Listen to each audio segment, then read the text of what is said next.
Jovan. Buha! Buha! Yo, I'm Jovan Buha, Lakers beat writer for The Athletic, and welcome to another Lakers postgame reaction show. Been back in my hotel for about an hour, so I'm not going to say just got back from the American Airlines Center, but was working on a big Luka Doncic story that I have drop in tomorrow about his time in LA so far over the past 2 months. I was able to speak with Luka a few days ago while working on this story, so I hope those of you who subscribe to The Athletic end up checking it out, or it'll likely get aggregated and then you'll see some of the highlights. But I am back now and ready to discuss tonight's game, in which the Lakers won 112-97 to clinch a playoff spot. Not only that, with the Warriors just losing, the Lakers are going to win the Pacific Division. They are guaranteed a top 5 spot already, just based on the tiebreakers and several of these other teams that they're jockeying with in the standings, having to still play each other. So the Lakers are in the playoffs. They are not going to be in the play-in. They're going to be a top 5 seed.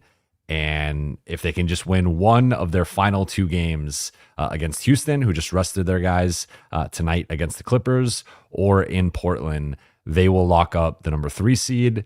And right now, number 6 is Memphis. And as I've been talking about for a week plus, Memphis is the team you want to play among these bottom teams in the West playoff picture. And so that would, I think, set up perfectly for the Lakers if things stand as they currently are. But of course, the backdrop to tonight's game was Luka's emotional return to Dallas. I will be touching on that. I will be touching on some more stuff with the playoff implications, Lakers defense. I think a bit of a playoff preview with the rotation tonight. I think this was as close as the Lakers have gotten to a playoff-like rotation. So some trends within that. So we got a lot to talk about before we get into the Q&A portion. But before we get into it, you guys know the drill. For those watching on YouTube, please be sure to hit that subscribe button, turn on channel notifications, and like and comment on this video. For those listening on Apple Podcasts, Spotify, or your podcast platform of choice, please be sure to follow, download, and leave a 5-star review. Shout out to the Late Night Gang. Shout out to everybody. Again, I appreciate your patience with, tonight was one of those nights where I had to get this across the finish line before I could go live. So appreciate you all being patient, and shout out to everybody in the chat. Looking forward to, I see we already got a few super chats, so looking forward to those. But I'm going to start with Buha's big picture, and it's the Lakers clinch a playoff berth. And this was the way things were trending, and the Lakers making the playoffs, so it was never in doubt. But this is going to be the first time since 2021, or no, yeah, 2021, that they are not in the play-in tournament, if I'm not mistaken. Maybe 2020. I forget if there. I don't even remember if there was a play-in tournament. There was a play-in tournament in 2021. So the first time since 2020 that they are not in the play-in tournament. I should have known that off the top of my head. But the Lakers have been a play-in tournament mainstay, and they've always been in that 7-8 matchup. They've always won and then ended up as the 7 seed. But they don't have to deal with that. They will have. Seem most likely to have home court in round 1, will likely be the 3 seed if they can close out and win one of the 2 final games. And just to take a step back and look at this season and all the ups and downs, you had the 10-4 start, you had that middle period where the Orlando game, the Denver loss, the Phoenix loss, the Minnesota loss, the Miami loss, and in that middle portion where the Lakers, it just looked like they didn't have an identity. The season was cratering. Then they start to rally in late December. They make the DFS trade. And from that point on, they have a couple of tough losses, and what I dubbed the Texas Massacre to specifically Texas teams. And then from that point on, starting January 15th, this team has come together. They have bonded. They have connected. They have looked like a championship caliber team. This has been building now for over 2.5 months. We're almost 3 months into this. And that was even before they traded for Luka. Then they trade for Luka, and it just takes it to a whole other level where I really think this group has what it takes if they can stay healthy, depending on matchups and just depending on how they continue to grow and evolve as a unit. I think this is a group that, as I've been saying, can make the conference finals, can make the finals, can win the championship. And will they potentially need some luck along the way? Sure. Like that every champion to some extent has some level of luck. And really the biggest thing is you got to stay healthy, because very rarely do you see a team win the championship without their top 7-8 guys healthy. And the Lakers have several guys that are still banged up to some extent.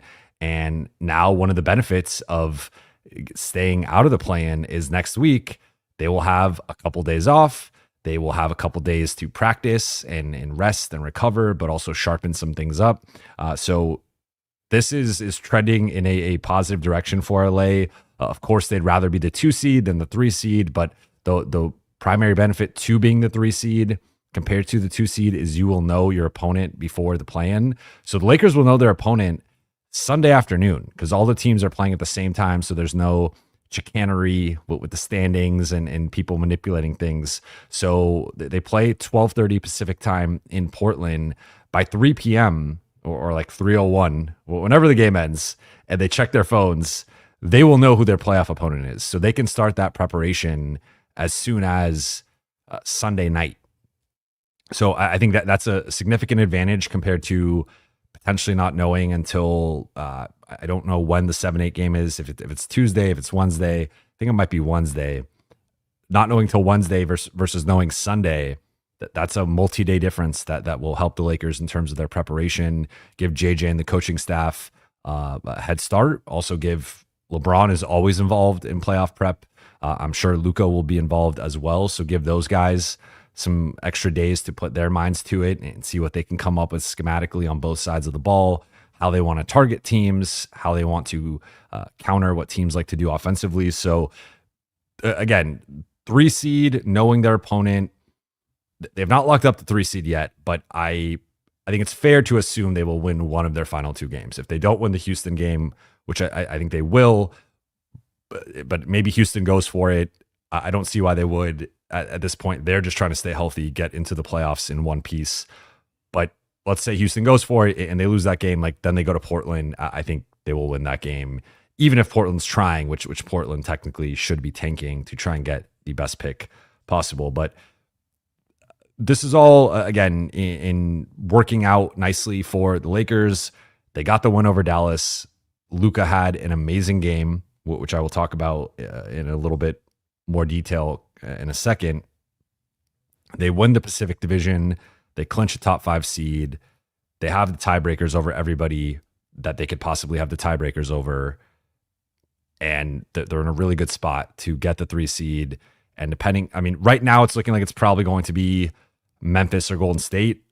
I would contend there's a significant difference between playing Memphis in round 1 and Golden State in round 1. With my personal West first round matchups, I have Memphis as the easiest, Golden State as the hardest. So I do think there's a swing there. I think Memphis, they could potentially sweep or beat them in 5. I think Golden State is at least a 6-game series, if not a 7-game series. So I do see a notable gap in terms of potential opponents there. But either way, LA being the 3 seed, having home court advantage in round 1, potentially in round 2, depending on, like, if Golden State drops to 7 and they play Houston in round 1, that's going to be a bloodbath of a series. But maybe Golden State wins that series and then LA plays like Memphis round 1, Golden State round 2. But then against Golden State in round 2, they have home court advantage because Golden State's a 7 seed. So there are ways for this to play out in their favor in terms of home court advantage. They could also, maybe the 4 or 5 seed knocks off OKC in round 2, and then the Lakers play the 4 or the 5 seed in the conference finals, and then they have home court in that series. So 3 is, of course, the third best seed, the third best outcome.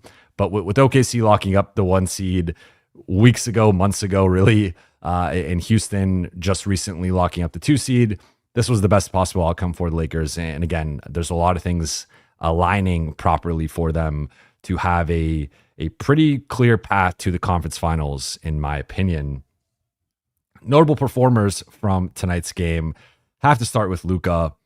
And I'm going to touch on the emotional side of his evening with my first takeaway. So I don't want to spoil that, but you could see the impact that tribute had for him, and for him to go through that and him so obviously be in pain and still processing getting traded and the shocking nature of it, and thinking he was going to be a Dallas Maverick for life, thinking closing in on a $15 million property that he was looking at as his forever home in Dallas.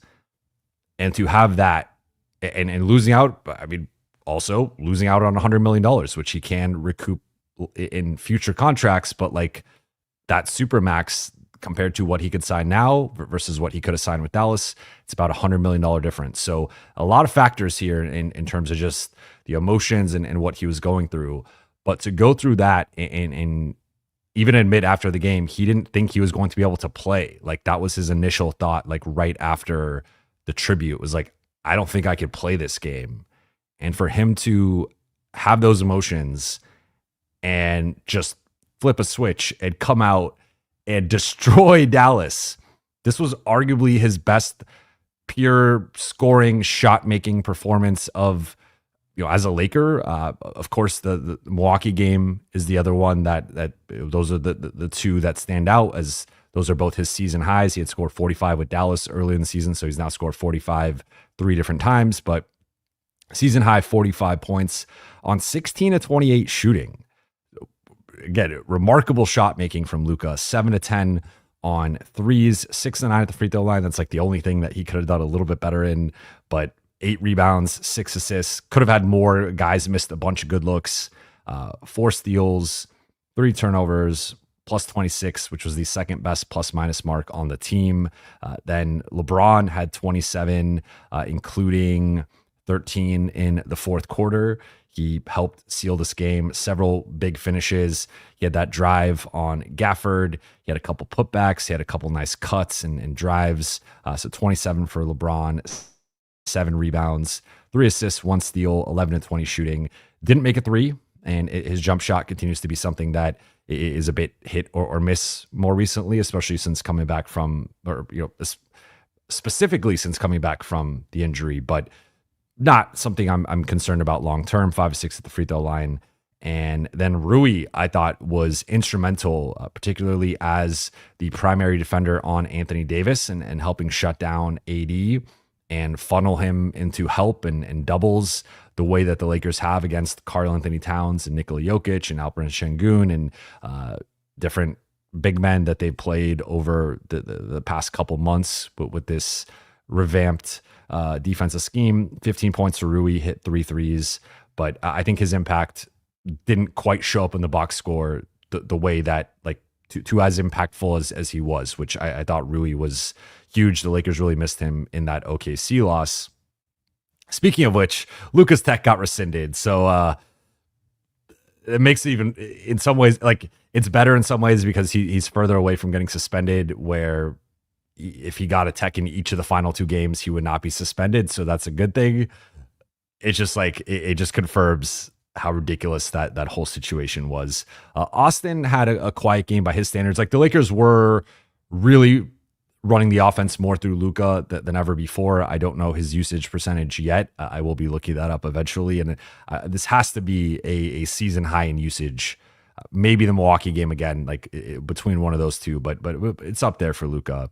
But Austin, 11 points, 4 rebounds, 4 assists. Had a putback dunk, which I can't remember if I've ever seen Austin have a play like that. He was a good offensive rebounder for a guard, but not like that.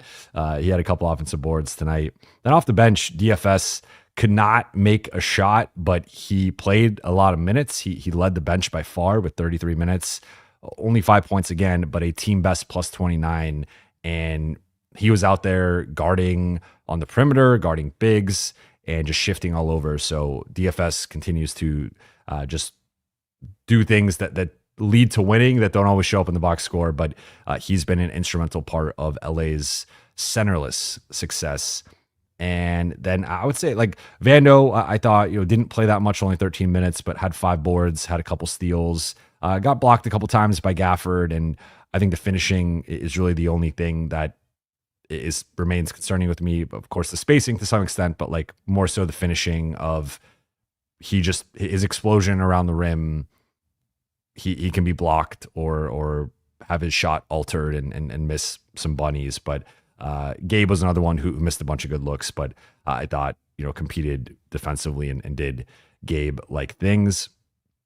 And then stat of the night for me, I mean, there's a lot of things that we could go with. Like I wanted to kind of go with something with Luka, but I think the thing that stands out to me most is 14 steals for the Lakers and just their ability to play passing lanes. I thought really flipped the game on its head. And overall, they forced 19 player turnovers, 20 turnovers overall for Dallas as a team. And that led to 25 points for the Lakers compared to just 12 turnovers for the Lakers, which led to 14 points for Dallas. So when you look at a 15-point win in LA winning the points off turnovers margin by 11, that was a big factor. So I thought LA's, like Dallas just doesn't really have a point guard. I mean, they're supposed to have Kyrie, but he's obviously out. They do not start a point guard. Like Najee Marshall. I like Najee Marshall. I learned his nickname is the Knife, which I did not know. But he actually led them in scoring with 23 points. He has way more off the bounce, like shot creation than I knew he had. And that, like, he had 8 assists tonight, and he's basically their point guard, even though in theory he's like a 3-and-D wing. Like this is almost like Rui or DFS running the offense as like a point guard. Like you just, that's not supposed to be happening. They bring Spencer Dinwiddie in off the bench, but this is a funky roster where a lot of size outside of Dinwiddie. They don't have like a primary ball handler type. Everyone's like 6'6" and above, so it's a really interesting group in terms of that. But I thought the Lakers really exploited that well and dared them to make certain passes and play the passing lanes well, and that's why they ended up with 14 steals. Then takeaway number 1 for me is Luka's emotional return. So one thing that we talked about last night with Luka was just how he was going to feel, how he was processing things in that moment. And he said he wasn't sure how he was going to feel. Then today, he said he woke up tired and just didn't have much energy, and he wasn't sure why he was kind of feeling that way, but that's just how he woke up this morning. Then he gets to the arena. I was in there pregame as he was getting ready and tying his shoes and whatnot. Then he comes out, and he typically pregame, he came out around like an hour or so before the game. So the arena is not full yet. It's not even like half full yet. It's maybe like 20%. But even within that 20%, you saw a lot of Laker jerseys, a lot of Luka Laker jerseys specifically, and everyone was cheering. I posted the video on every social platform. So if you follow me on any of those, you can check it out. But so he comes out, he goes through his warm up, and he's doing his thing. He hits his half court shot. The assistants have to do push-ups.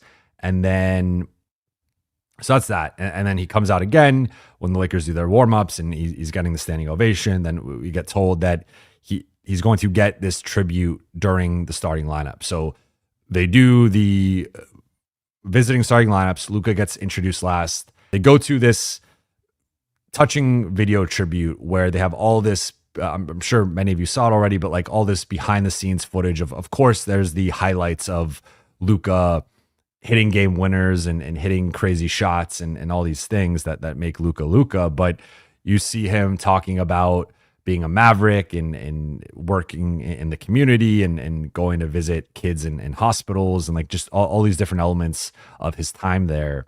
And it was a really moving tribute.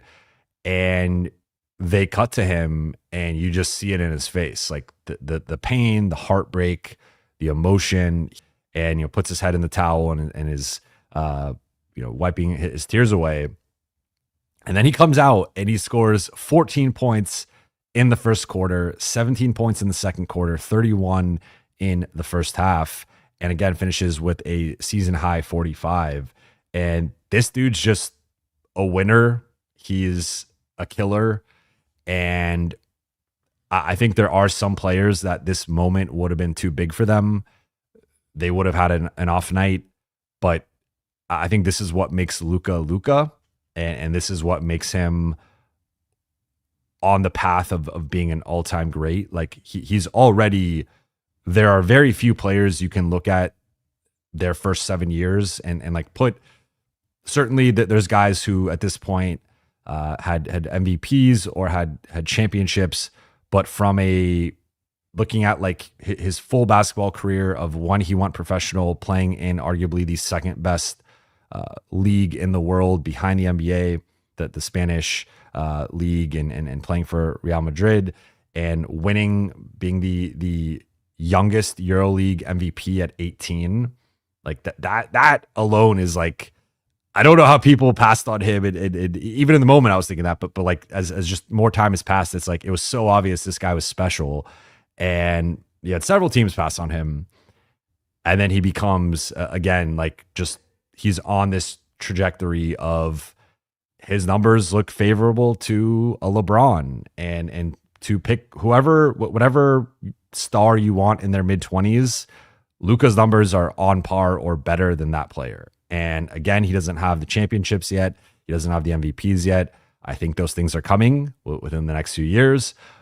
But this dude is just wired a certain way. And for him to compartmentalize everything that was going on and come out and just ball out and take over this game, control it from start to finish. And I thought he picked his spots well. I thought he targeted certain guys well. I also thought like he had 45, but I did not feel like he was like forcing it. Like it was very much within the flow of the offense, and he was able to get Derek Lively switched on to him, get Daniel Gafford switched on him, even AD. He had a step back on AD, and like no, I don't want to overreact to one game, but like comparing Luka's performance to AD's performance, and I know AD's coming off injury not too long ago, and I'm sure on some level still working his way back into shape, but like it was just clear like who the better player is and which player impacts winning more. And the Lakers were able to take AD out to an extent, and Dallas was not able to take out Luka. And it would be, even if they double him, he'd make the right pass and then relocate and go get the ball somewhere else and then attack them in a different spot of the floor. And it was just like, it was masterful.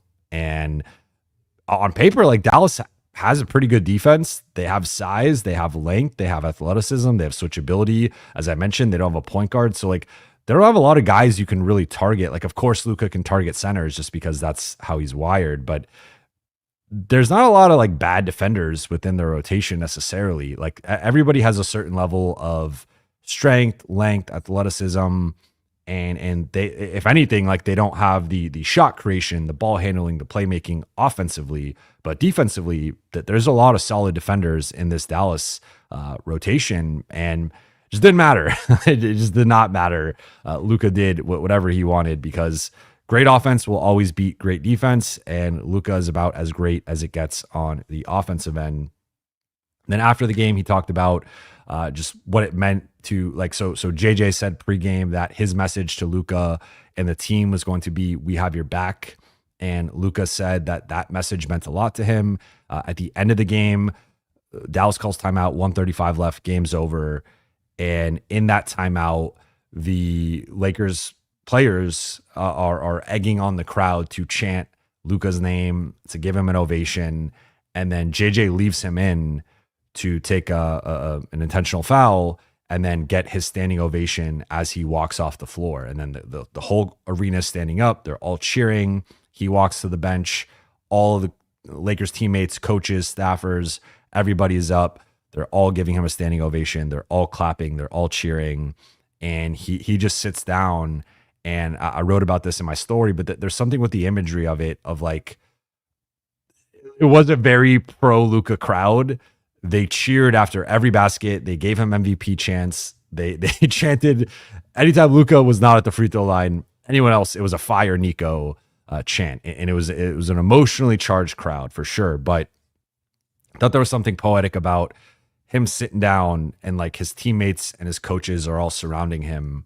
And it was almost like a protective barrier. And it was really like, again, poetic of just like these dudes have his back and they're protecting him in a way. And, you know, they're forming a shield around him. And it was just, so sometimes you just see these things and you're like, this is like bigger than basketball in a way. Like this was, everybody knew what this moment was like. And if you didn't, like, if anyone doubting the legitimacy of Luka's answers over the past couple months or how he felt, or if he really knew about it, go back and watch the tribute and watch his reaction. And you should have no doubt after that. So I think this was a really a bonding moment for the Lakers, for the locker room, for the players, for the teammates, for the coaches, for the group, with JJ and Luka, with LeBron and Luka, everyone else in Luka. Like it was just, I think that this moment went beyond basketball,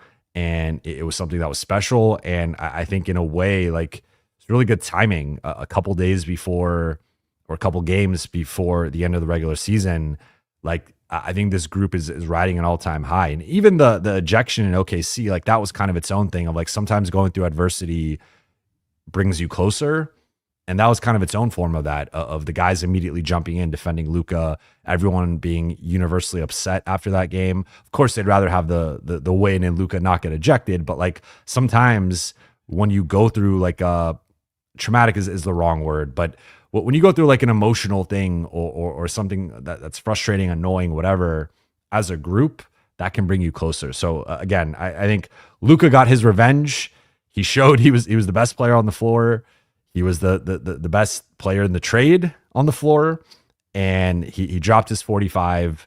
He beat Dallas, and it is 2-0 against them now, and got the Lakers the playoff spot, got them a top 5 seed, Pacific Division winners, and I think got closer with his teammates and coaches. It was just like an all around W of a night. Really could not have been drawn up any better for Luka or for the Lakers.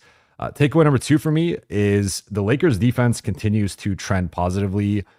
And I had been critical of the defense because I frankly thought it had been pretty bad recently. But I think it really started with the Houston win when they held Houston to 98 points, looking at the schedule.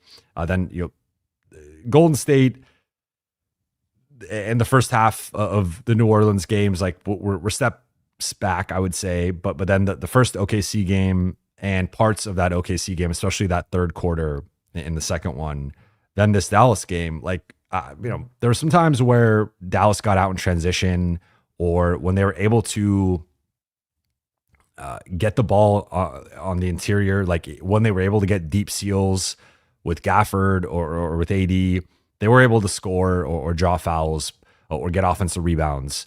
But for the most part, I thought the Lakers did a really good job of, like, they adapted. Dallas got some early buckets in transition. LA adapted. They took better care of the ball. That's a moment, like end of the first quarter, was a bit rough as well. But I thought the defense progressively got better throughout the course of the game. I thought they had a really effective game plan against AD. He finished with 13 points, 11 rebounds, 6 assists, 5 of 13 shooting, 0 for 2 on threes. He was minus 10 in his 33 minutes, and scored a couple times in the fourth. But I just felt like the Lakers really neutralized him, and this felt like not really what we had seen this season from AD, but almost more of like last season or a couple seasons ago, AD, where teams could really take him out with the doubling. And I do want to acknowledge, of course, like they don't have a point guard, so I do give some level of grace there with Dallas's offense. Of it felt like they just struggled to like get him the ball in certain spots. But that's also a credit to the Lakers defense. And then once he got the ball, I thought the doubling, the rotating, the scrambling, like in a way, I've been talking about this, and I think it's working on both sides. Where offensively, when you have a big or two bigs, the Lakers are really going to test you with your ability to double Luka, trap Luka, blitz Luka, whatever you're going to do. Probably not drop coverage, but if you want to do that, you can do that. but whatever coverage you're going to throw at him, even if it's up to touch, whatever, you then have to rotate and scramble out of that. And the Lakers are betting, and DFS essentially said as much after the game, that like you can't get out to DFS or Rui. Depending on who's on the floor, where they're stationed, one of those two guys, especially, and sometimes Gabe, is going to have an open three. And those guys are good enough 3-point shooters to consistently make you pay and hit 4, 5, 6 threes. Maybe it won't be all three of them on the same night. We have seen a couple of those instances, but like at least one of those guys will make you pay. And we've seen the Lakers do that and play certain bigs off the floor, or certain teams go away from two big lineups. But then I think the other side has been, they've been really effective at the doubling and swarming and rotating and scrambling out of that, and finding ways to take, especially post bigs, out of the fray. And I thought they did that with AD tonight. They've done that with Cat before. They did it with Jokic in the February win in Denver. So I think, again, like this continues to trend, in my opinion, toward there are certain advantages you can have as a big team against the Lakers. And I think if you have the requisite spacing and passing, you can exploit certain things. But I think the limitations or the weaknesses of playing bigger against LA outweigh the strengths, the pros. So I really think if the Lakers lose at some point this postseason and don't win the championship, or let me if a team beats them, I think it will have to be a team that can play small. And by small, I really not small, because I think if you play too small against them, they will just overwhelm you. But playing centerless or having one big maybe who's like very versatile defensively and can play out on the perimeter. If you don't have that, I think you're going to struggle against the Lakers and just the way that they're playing on both sides of the ball. So I think Dallas clearly, like, they wanted to play big. They had some offensive limitations, and then defensively, Luka was just picking his mismatches. And then when they wanted to double or blitz, that's where you see the Lakers play 4-on-3, and that's easy money for them now. So, but to bring it back to the defense, like I just think they did a really good job of neutralizing AD. Najee Marshall, like, he hit some floaters, he hit some threes, he got to the free throw line. He did a little bit of everything. Like, hat tip to Najee Marshall, but I think the Lakers will live clearly with Najee Marshall being the leading shot taker on Dallas and leading that group in points. You live with that. Again, like, I was really impressed with him. I'm not gonna lie. He was probably the most impressive Maverick relative to my expectations. But still, I think you live with that.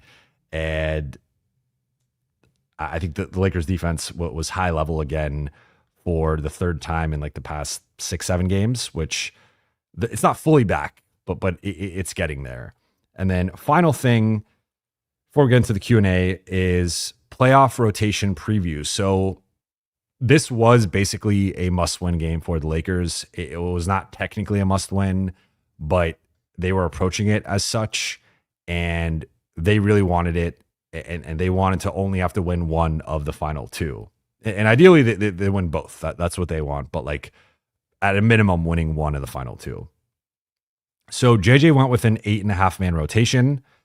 There was no Dalton, and even Jordan Goodwin ended up playing 9 minutes, but he only played 7 during the competitive portion before they emptied the bench.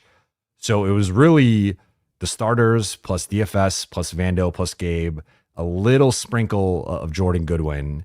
And I think that could be indicative of what the playoff rotation is going to look like. No Dalton. He was a DNP CD in the competitive portion of the game, then eventually checked in with the minute 35 left. But interestingly, and not necessarily surprisingly, but interestingly, I would say, the Lakers really leaned on the 5-man unit of LeBron, Rui, DFS, Luka, Austin. All 5 of those guys played 33 plus minutes. And there was a big gap within the rotation in terms of minutes where those 5 all played 33 plus. Then Jackson, Vando, and Gabe all were within 13 to 17 minutes. So Gabe, what was the guy at 17, which makes sense. He's more of a guy that's going to play a little bit more than those two. But I thought it was interesting that they went like that heavy towards that group, and those, like, okay, of course Austin, Luka, and LeBron are going to play mid to high 30s, so that's not a surprise. And I think Rui at 38 seems to indicate he's no longer on the minutes restriction, although he is still being held out of back-to-backs. So that was the final back-to-back of the season. DFS at 33 seems to be about right. So I guess like those numbers were relatively close to what I would expect. It just was like such a big gap between those 5 and the rest of the group. But that's kind of the way I think this is going to go. And I think this was a must-win game. And maybe there'll be games where Jackson plays a little bit more. He did just play a lot against OKC yesterday. I want to say he played in like the mid-20s. So maybe it is more of a matchup thing. Though again, on paper, it's a bit counterintuitive, but the Lakers like going smaller against bigger teams and bigger against smaller teams. OKC is a big team, though, at least at the center spot. And they kept Jackson, but there was no Rui. So that one maybe is a little bit flukier just because there was no Rui. But it is interesting seeing like they're basically going with 5 guys, 30 plus minutes. That's going to be the primary lineup closing games and playing important minutes.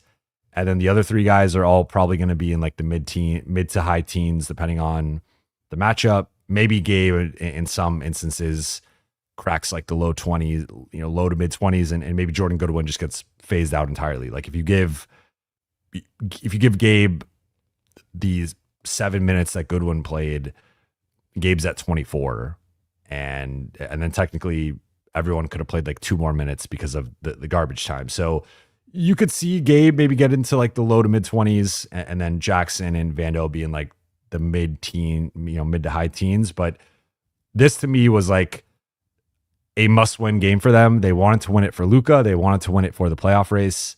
And with the chips down, JJ really leaned into those 5 guys. DFS, I said 33 plus, but like 4, the 4 starters played 36 plus. So I think that was like as close to a playoff rotation preview as we've gotten up to this point. And unsurprisingly, it was going to be a lot of centerless basketball and really leaning into that 5-man group. And with some alteration, maybe Jackson's in there, maybe Vando's in there, maybe Gabe's in there, but really leaning into those 5. So I thought that was telling. In second night of a back-to-back must-win situation, that's where JJ went. But with all that said, let's get into the Q&A. First one here from Matt DeBlasi. Thank you for the super chat. Yo. I understand why Luka's tripping rubs some the wrong way, but you can see how much basketball means to him, and he's not afraid to be emotional. I don't know how one sees that passion and doesn't root for the guy. I 100% agree with you, and I thank you for the super chat. Like, it's just part of who he is, and he feeds off of it, and I think it's ultimately productive and ultimately more of a positive than a negative for him. So sure, can there sometimes be, like a situation like OKC, he hadn't been ejected, I believe, in multiple years, if I'm not mistaken. I think it might have been like 2021 was the last time he was ejected, if I'm not mistaken. But he's not ejected a lot. He does pick up texts a lot.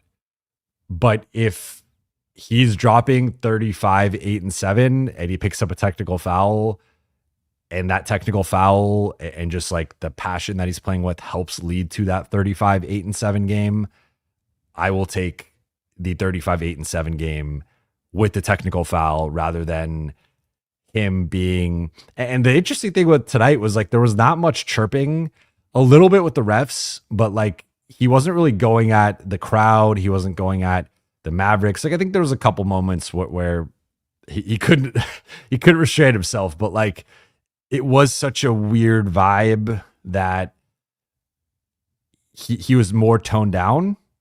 So I guess it is possible, but of course, I think the reason was just the history and the emotions and everything. But yeah, I think the positives again, like this goes to like this macro conversation with Luka.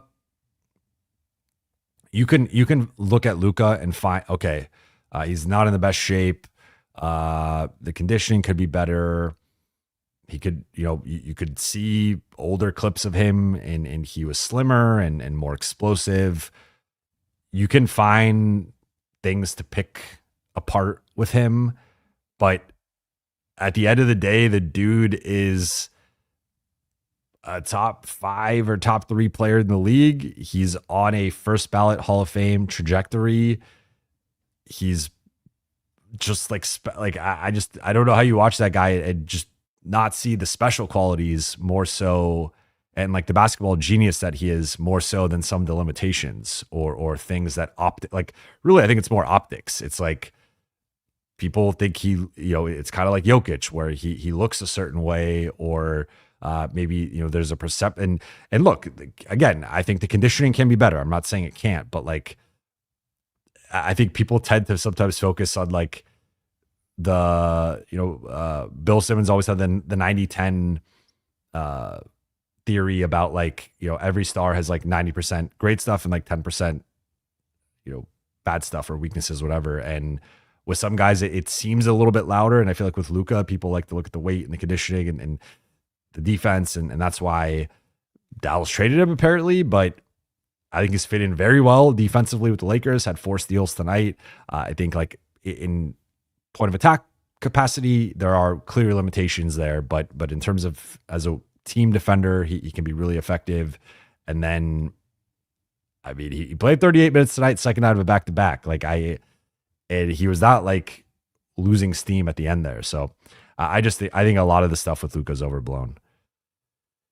And Matt DeBlasi, again, meetup still potentially in the works for the next week or so. I just was thinking about that tonight. Let me know in the chat if you guys in the LA area are down to or want to meet up.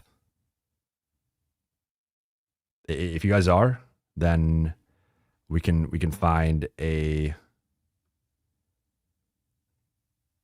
day next week. John Wrestler, Logriano or Logranio.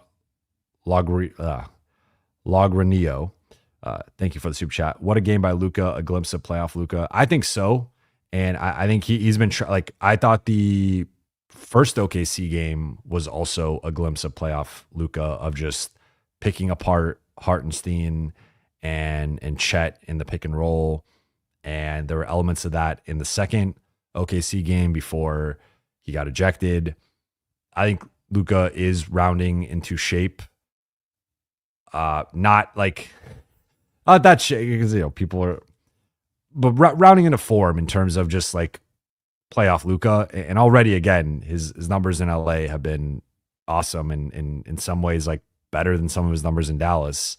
Not across the board, but some of them have been. And I think he's just looking more and more like himself. So yeah, I agree with you. Rama's Aviation, going to my first Lakers/LeBron game on Friday. Context, I live in Atlanta. I've been a Bron fan my whole life and never seen him before. Excited as hell. That is awesome. If you want to meet up at halftime, shoot me a DM on Instagram. I would say that's the best way to get a hold of me if you're at the game. But you're going to see a fun game. Look, I would not be surprised if Houston goes for it. It just says like F the Lakers. Against the Lakers, I never rule anything out. And, Ime Udoka and LeBron have had their back and forth. And Houston could view it as like, well, this is probably, like, I'll be honest, if I'm Houston, you can look at it a couple of ways. Like, there's just the straightforward, rest your guys, go into the playoffs healthy. And I get that. I also, might not want to play the Lakers. And if there's a chance to beat them, and now if they just win in Portland, it doesn't end up mattering. But if I'm Houston, you could make it the case that if you can beat the Lakers and potentially knock them out of 3 into the 4-5, and not have to play them in round 2. If I'm Houston, I would prefer that. Like if we're looking at Houston potential matchups, I would not want the Lakers in round 2. I think the Lakers would win that series in 5 or maybe 6. So if I'm Houston, I would love to knock out the Lakers in terms of pushing them down from 3. So we don't yet know. Like they did just punt in LA against the Clippers. Maybe they will punt the rest of the games. But I think that has the potential to be a really fun game if Houston goes for it, and a high level matchup between, and really a Western Conference semifinals preview. So I think you picked a really good game. Also the final regular season home game. So should be a good one. Mitch Potter says, Mama Norma, appreciate soup. Is that, did my mom do a super chat? Oh, I think I'm gonna have to share my Austin Reeves story from today at some point on the show. I'll share it now. So quickly, I got to the airport. My flight was at 11:45 in OKC. 1 hour, not even a 1 hour, like a 45-minute flight from OKC to Dallas, so not too bad. But I get to the airport, and as I'm getting out of my Uber, the security guard comes up to me and he's like, "Hey, sir, like, do you need help with your bags? Do you need anything?" I'm like, no, thank you. I'm okay. Like, thank you for offering. Then I go in to get my bag tag for my suitcase that I'm going to check in. And as I'm getting the bag tag out, the guy comes up again and is like, "Hey, sir, do you need any help with your bags or anything? Like, is there anything I can help you with?" And I'm like, "No, like, I'm okay." I'm getting a little like, I've never had, maybe sometimes going to the airport, someone will offer help, but like I've never had someone come up to me twice. So I was like, I don't know what's going on here. Like, this is getting a little, whatever. I was a little out of it. So I was like, okay. So I go drop my bag off. And as I'm exiting the bag line, the guy comes up to me again and he's like, "All right, excuse me, sir. Like, I don't mean to bother you, but are you AR?" And I'm like, oh, like he thought I was Austin this whole time. So I was like, oh, like, no, I'm not. But like, it's funny you say that because I'm actually a Lakers reporter and I cover them, and I'm out here because I was covering the 2 games in Oklahoma City. So I'm actually going to tell Austin about this story when I get to Dallas. Like, I'm going to Dallas right now. He's like, "Oh man, like I thought you were AR." And he shows me, like, on his phone, he's like on the phone with his friend. He said he called his friend because he was so excited because he thought I was Austin.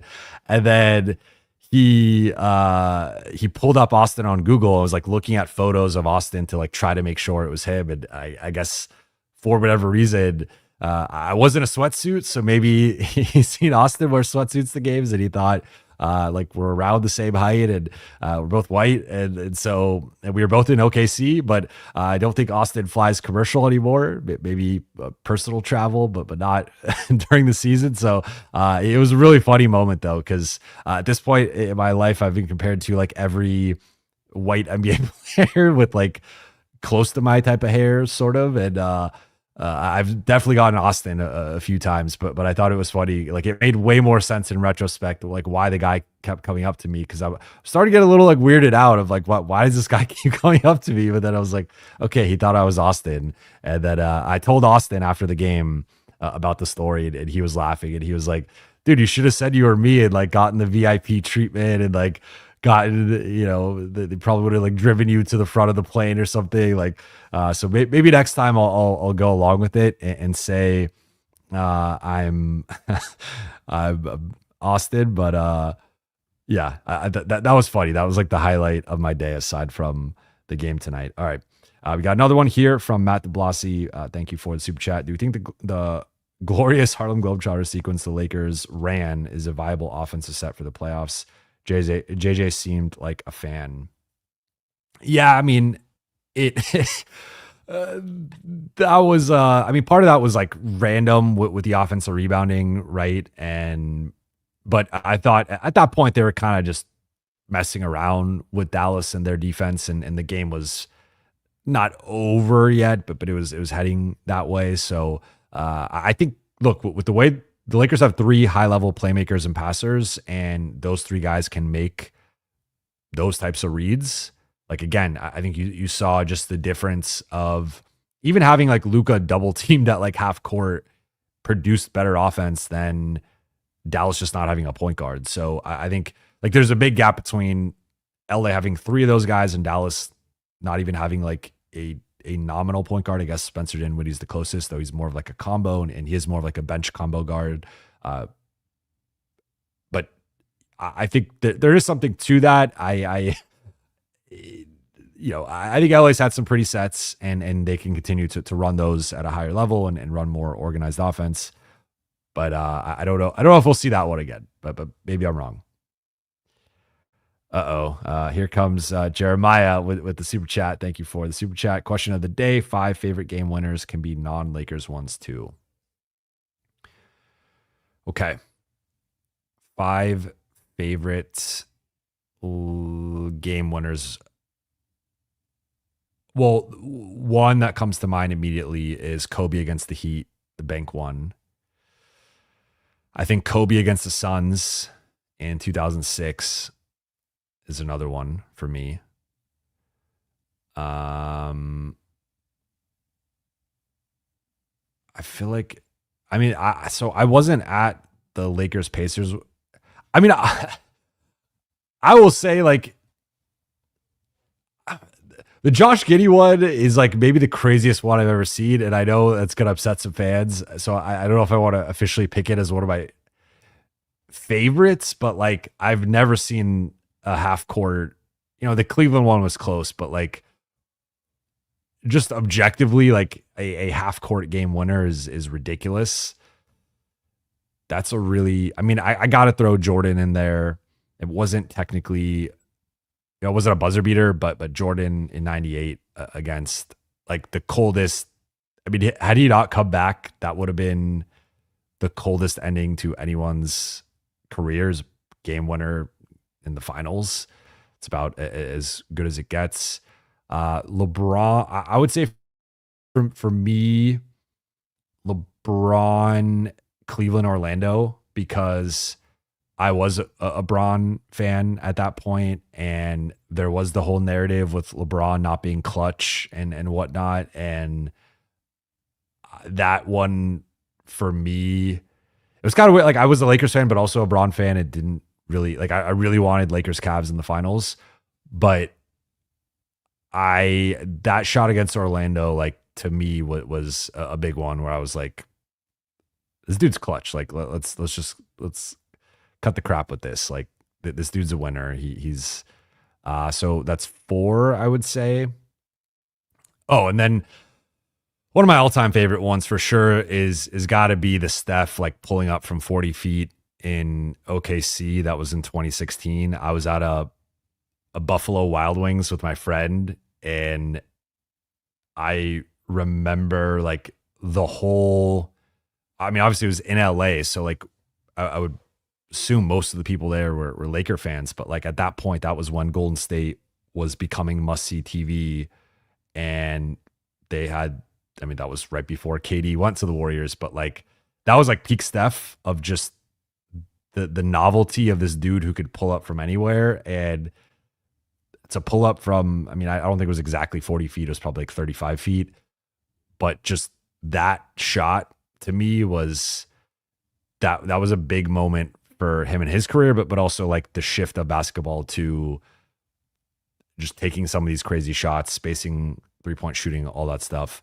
The other one, okay, now that we keep going, point 4, Derek Fisher, I think Ray Allen in the finals against, because again, at that point, I wasn't like rooting for LeBron, but if he doesn't win that series, he's now 1-3 in the finals instead of 2-2 at that point. So that was a big one for him. So now that I'm thinking about it, if I had to pick 5, I would go not in any order, but point 4. Shit, but now I'm thinking Robert Horry against the Kings. Okay. Point 4, Horry against the Kings, Kobe against the Suns. Ray Allen against Heat Spurs, Ray Allen. And I'll go LeBron, Cleveland, Orlando. Those would be my 5. 3 Lakers, 2 non-Lakers. Okay. Patrick here with the 80 game winner against the Nuggets. And saying Kobe. That was right before I switched over to covering to the Lakers. The Dame one, as people are noting.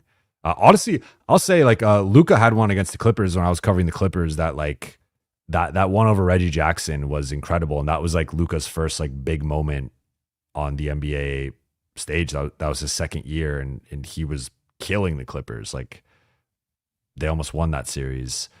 Dame over Paul George was a great one.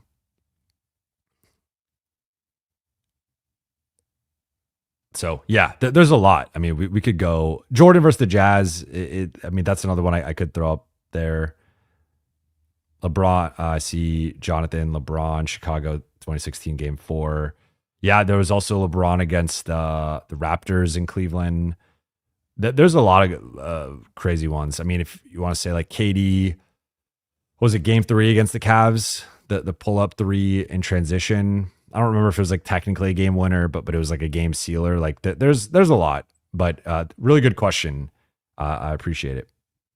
Appreciate you bringing the 5. I love ranking things, so I didn't technically rank these, but I mean, if I had to say the happiest moment I've ever had with a game winner, it would be Derek Fisher .4. I ran around my living room yelling and screaming. I didn't believe it at first. Like I was like in shock, and then it took a second to like process, and then I just like ran around. And I was also 11. So that was, and that was also coming off. Remember 2003? I talked about before 2003 Lakers failing to get the 4-peat was like the low of like that. Like I was crying. I was like upset. I hated the Spurs, and then to beat them the next year, even though Lakers didn't win the title. That I think Fisher 04 is my number 1 for sure, and then probably Ori in 02. Or Ori had several. He had one against Portland. Well, Ori's a big shot, Bob. Norman Maldonado, aka my mom. Look, Austin Reeves reporting on Buha's block. LOL. So I'm guessing she told the story prior, but I had to follow it up with the more detailed version. But yes, apparently I look exactly like Austin Reeves, which I don't really see outside of being white with brown hair, and similar heights. But facially, I don't think we're similar. Brandon Robinson, thank you for the super chat. Thoughts on Vando as the small ball big? I think it's really matchup based. I think I actually have liked Vando and Jackson together. You do have to be careful with the other 3 players on the floor and make sure there's a certain level of shooting and spacing within that. But I think if it's like with Luka and Gabe and maybe like Austin or Rui, and you have a certain level of additional playmaking, ball handling around, like you're always going to have one of LeBron, Luka, Austin, if not 2 on the floor at all times. But if you can make sure the other player is like a quality, and even I would say like a guy like I kind of like Rui more than DFS, because Rui can do more offensively than DFS, even if they're both similar levels of shooters or reliability of shooting. It's like Rui can attack closeouts in a certain way, just provides a certain level. His cutting is just, he's more explosive, more athletic. I think that gives a different dynamic to the offense. So I think if you play the other 3 positions the right way, but now technically Vando with Hayes is not like the small ball look. So you're asking specifically the small ball look. I think it depends on the lineup. I think he's had some good moments tonight against OKC. I think he's been playing better recently. I still think the one thing I would like to see notable improvement in is the finishing. because, again, like, let's just take Draymond, for example. And Draymond, they are different players, but Draymond will occasionally, and the Lakers just saw this, like hit a three, hit a couple threes. He will take the ball and just drive and go get a dunk, go get a layup, go get a foul. And there's an element of like chaos within it of just like, okay, you're expecting 8 out of 10 times, 9 out of 10 times, Draymond is going to pass the ball.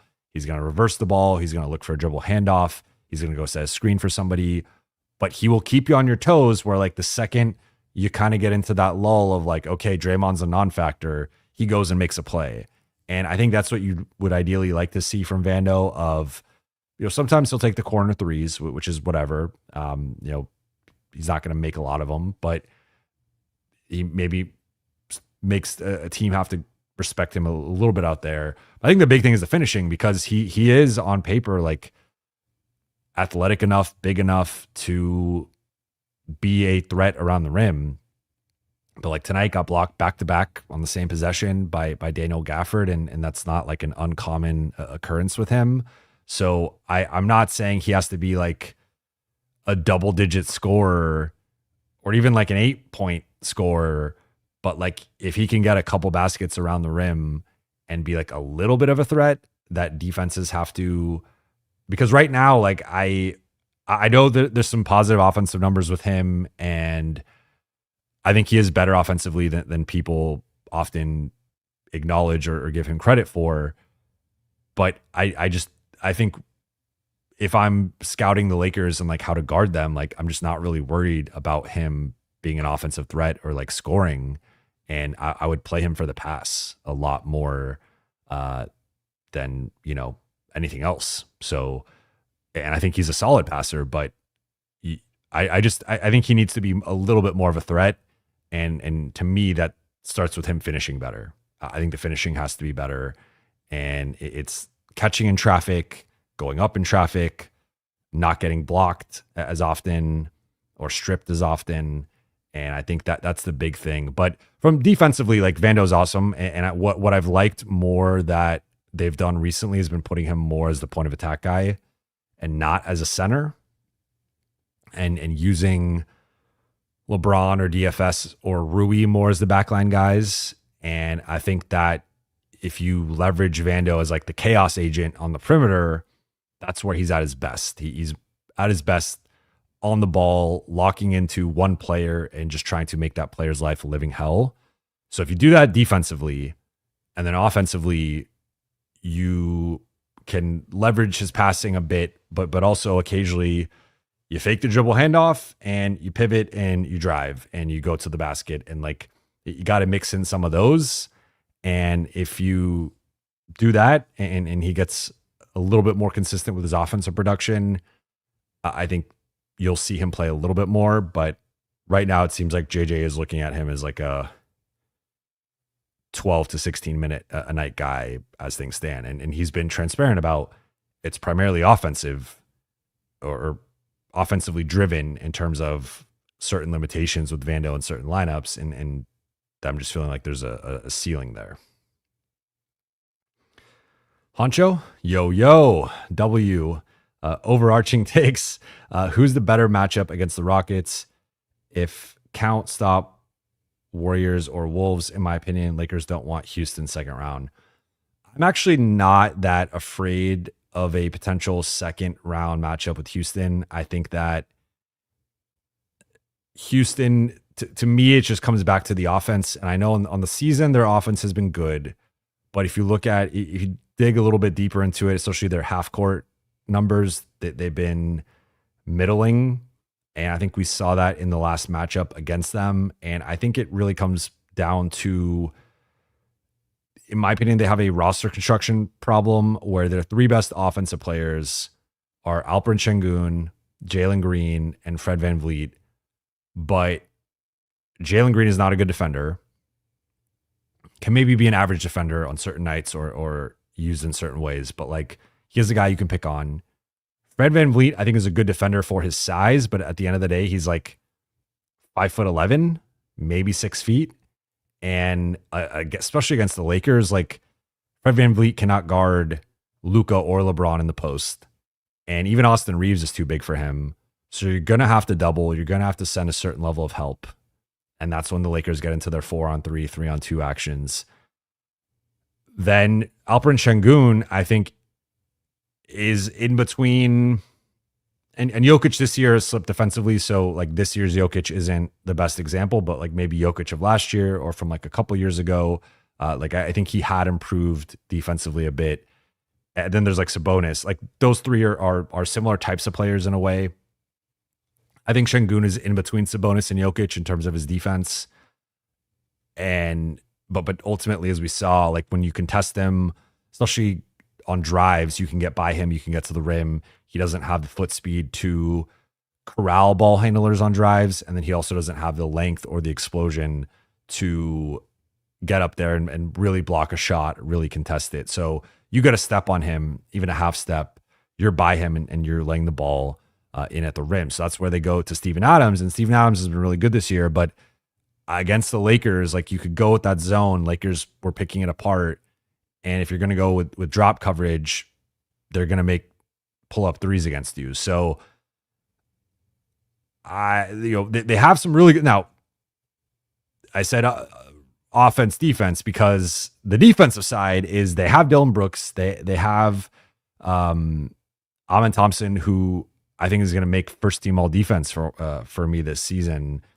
They have Tari Eason. They have Jabari Smith. So they have some really good defensive players, and that's why they have one of the best defenses in the league. The problem is those guys have certain offensive limitations in terms of ball handling, playmaking, shot creation. And we saw in that fourth quarter, I think the fourth quarter to me was what gave me the most confidence, was like they benched Jalen Green. They kept Fred VanVleet in there to help run the offense, but that was a guy that the Lakers were targeting. And they went centerless, no Şengün, no Adams, and they just couldn't score because those defensive guys aren't shot creators. Or it's Dylan Brooks, who thinks he's a shot creator, but he's often not. And he's more of a guy who, like, if you're generating looks for him, he can get into a certain rhythm. He could hit catch and shoot threes or attack closeouts or whatnot. But when it's the Dylan Brooks show, we've seen that movie before in Memphis and now again in Houston. And he's actually, had a good year by his standards in terms of percentages and whatnot. But like, I think I would much, similar to Najee Marshall tonight, I'd much rather have Dylan Brooks running the offense or being a big part than a Şengün, than a Green, than a VanVleet, etc. So to summarize, I just think Houston has some lineup decisions that they have to make that I don't think they quite know what to do against, like, at least against the Lakers specifically. I think there are some matchups, like against Golden State, they were able to keep some of those guys on the floor in crunch time. They beat Golden State. They shut down Steph. So I think they are a matchup-based opponent depending on the team. I just think the Lakers have a certain level of size on the perimeter with their guys, with LeBron, with Luka, even with AR, that they are going to test their bigs and they're going to test Fred VanVleet. And they could either try to win a shootout and keep those guys out there, and maybe that's the path they ultimately go. But I trust the Lakers offense against their defense more than their offense against the Lakers defense. So I would pick the Lakers to beat Houston, even without, like, not having home court is a factor, and maybe that extends it. Like it's probably a 6-game series, because typically when the road team wins, they win a series in 6. So I think my official prediction would be Lakers in 6. My guess would be they split the first 2, go back to LA. LA wins 3 and 4. Houston saves face, wins game 5. LA goes back to LA, wins game 6. Like that would be, in my opinion, how the series probably goes. So I get the toughness, the defense, the athleticism. Yes. I guess the one way I could see Houston being like beating the Lakers is like if all their role players like make shots, and maybe that happens and they outperform expectations and their role players like outperform the Lakers role players. Okay, then maybe I'm wrong in that case. But I just think if Şengün, especially if Şengün and VanVleet are on the floor, like you have 2 guys you can really target, and one guy just just too small. There's nothing VanVleet can do. The other guy is just too slow and doesn't have a long enough wingspan. So I just think they have too many entry points into their defense that you could target. Dotune, thank you for the super chat. See the way they locked in with 7 minutes left, another level. That's what they were about to do to OKC yesterday. That was what JT Orr denied us. Shaking my head.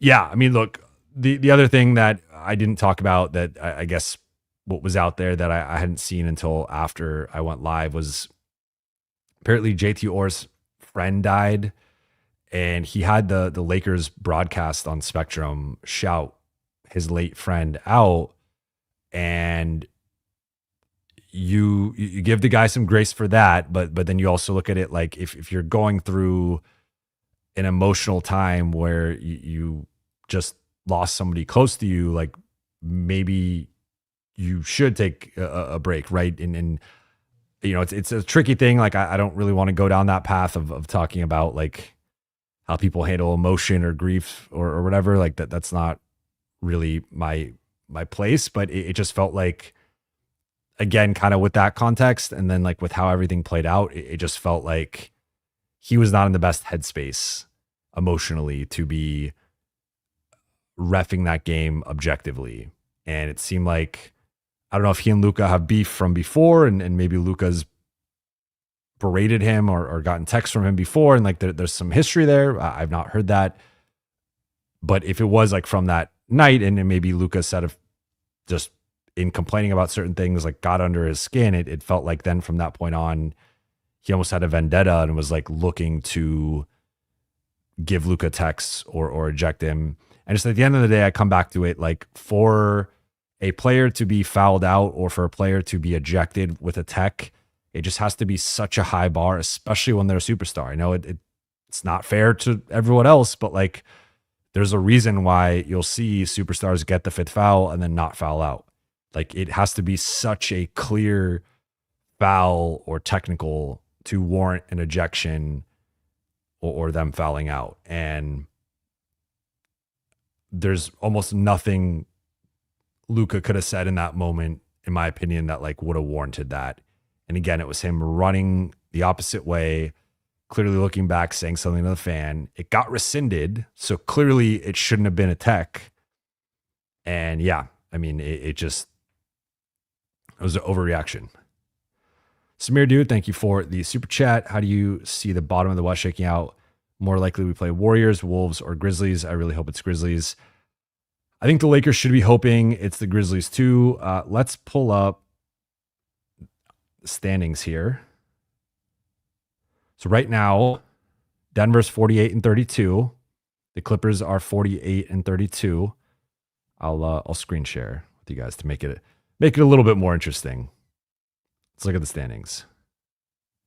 So Lakers, so OKC's 1, Houston's 2, Lakers are tentatively looking like they're going to be 3. With the way that the current tiebreakers are, Denver has the tiebreaker over the Clippers head to head. So Denver is 4, Clippers are 5. Memphis is now 6. Golden State, because they lost, is 7. And Minnesota is 8. I would say Golden State being 7 and Minnesota 8 is a really good outcome for the Lakers, because that gives both the Rockets and OKC 2 tough matchups in round 1. I think Golden State and Minnesota could honestly both beat those two. I mean, I would straight up pick Golden State over Houston. Minnesota versus OKC, I think I would pick OKC. But I think that's probably a 6-game series, if not potentially 7. Like Minnesota has actually matched up well with OKC because of their size and their defense and their physicality and whatnot. So I think that, like, if you're the Lakers and you're looking at it from a strategic perspective, if Denver drops to you, I think that's a win with everything going on with them and the uncertainty with Jamal Murray. Memphis is the best case scenario for sure. Clippers would not be a good scenario, but I still think the Lakers would win that series. But I think that they're in a good spot now. If we look at, let's look at Memphis's schedule. So I will switch it over to Switch it over to Memphis' schedule. Memphis plays home versus Minnesota tomorrow. So that's like not the biggest remaining game for any two West opponents, but it's up there. Like I think the final day of the regular season will ultimately determine where all these teams are at. But if Memphis can beat Minnesota, and Memphis is the home team, Minnesota is almost like pretty close to being locked into being number 8, because at that point they'd have 34 losses, and technically Golden State could get down there, but Minnesota is in a tough spot if they lose to Memphis tomorrow. So that's going to be a big game. If I had to lean one way, I would lean Minnesota, but Memphis is the home team, and they have won 3 in a row, though they've won 3 in a row against Miami, Detroit, and Charlotte. Then they go at Denver. That's going to be a huge game for both teams. Then they close at home against Dallas. So I tentatively want to say Memphis goes 1-2 here and loses to both Minnesota and Denver. If we look at Minnesota's schedule, Minnesota at Memphis, home Brooklyn, home Utah. So even if Minnesota loses the Memphis game and drops to 34 losses, I think they win those final 2 and go 48-34 at a minimum. But I'm picking Minnesota to win tomorrow, so I'll say they win out and go 49-33. So at that point, they'd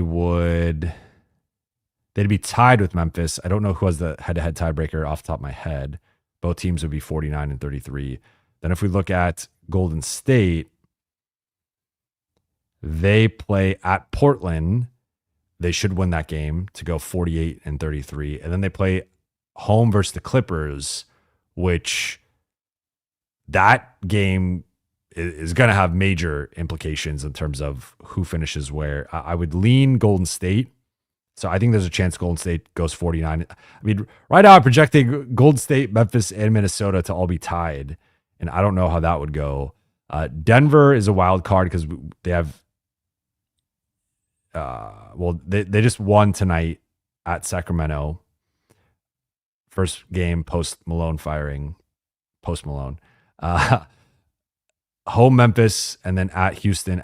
Houston's probably going to be resting their guys. So I picked them over Memphis. So I think Denver probably goes 50-32. So I would tentatively say Denver gets the 4 seed. Then it would be, let's see who the Clippers play. Clippers play at Sacramento, at Golden State. I'll say they beat Sacramento, lose to Golden State, go 1-1. So I'm actually, based on how I think this is going to go, I think we're going to have OKC 1, Houston 2, Lakers 3, Denver 4, and then we're going to have a 4-way tie for the 5 seed between Memphis, Minnesota, the Clippers, and the Warriors. I'm not sure who has the tiebreaker in that scenario. If it goes conference record, I think it goes cumulative record against the other 3, if I'm not mistaken. But if it went conference record, for whatever it's worth, as things stand right now, Minnesota has the best conference record. Golden State's second. The Grizzlies are third. The Clippers are fourth. So in that case, but then that's without factoring in like how the rest of the West games go. I'd have to calculate that. I guess, I mean, without knowing the tiebreakers off the top of my head, I could check it. I would tend to, I mean, I guess in that case, I don't know. I guess I don't know off the top of my head. I see someone saying I'm 10 years from Caruso Shine. I hope not.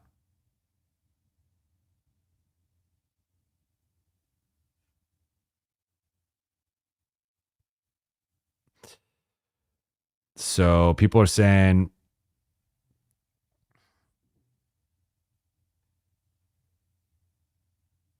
so it is the cumulative. So I would have to look at each team's.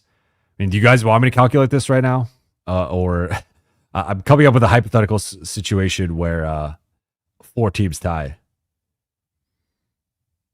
All right. I guess if I had to guess, maybe Minnesota would be the 6th seed in that case, but yeah. I'll report back on Friday with the updated. At that point, we'll have an extra day of games under our belt, but with the updated how those teams. Maybe once I get through the super chats, I will let you know. Braden, hey Brate, very emotional game. Always cool seeing 80 and Max. Makes me think about how Max would have been a perfect fit next to Luka. Thoughts? Thank you for the super chat.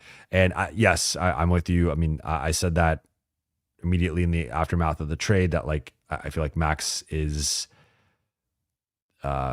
tailor-made in a lab to play next to Luka in terms of just being in some ways like a bigger Gabe, and Gabe and Luka have had two good 2-man chemistry together, a lot of their lineups together. Like you just, it's similar to like for years Pat Beverly was good with James Harden, and that was kind of the way they wanted, like, but when you have a primary ball handler who's like a big guard or a big wing, sometimes having that guy who can be like the point of attack guy, but then also offensively doesn't need the ball, is a good shooter, good cutter. I thought Max had some turnovers tonight and some questionable decisions, which I think is still a part of his game that he's growing through. But I also thought he had that good closeout where he attacked Austin.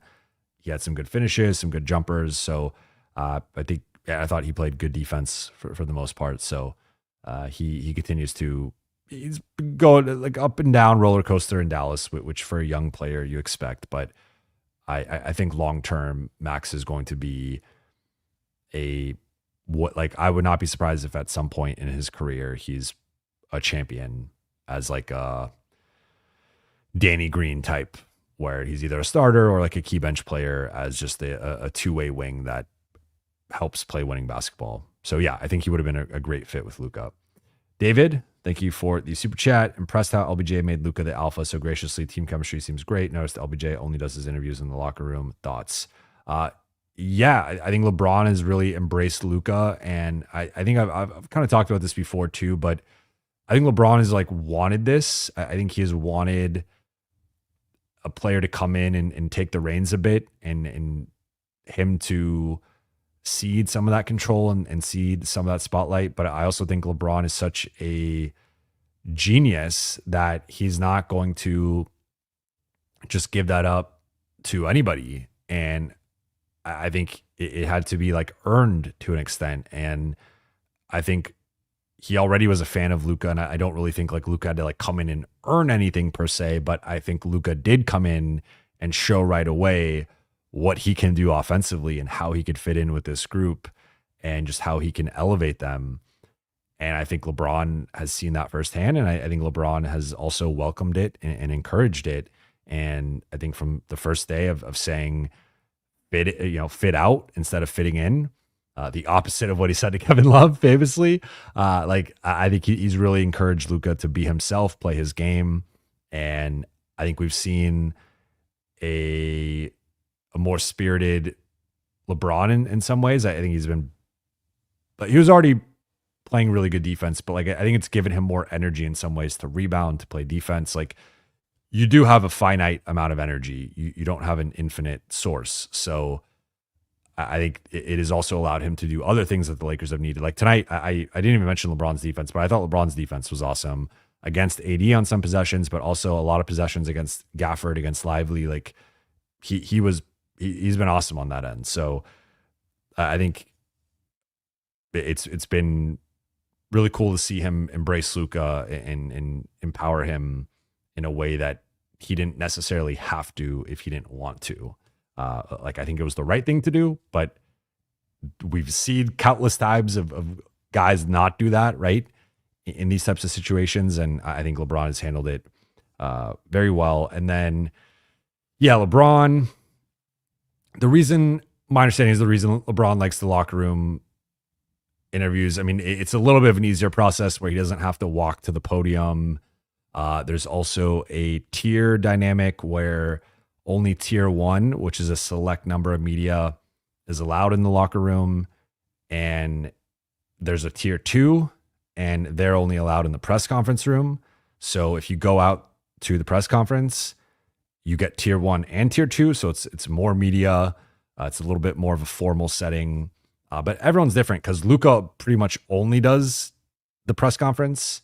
And so like there's pros and cons. I think the pro with Luka in that instance is it does give more people opportunities to ask him questions. Like a lot of the international media does not have tier 1 access, so they can only ask him when he comes out.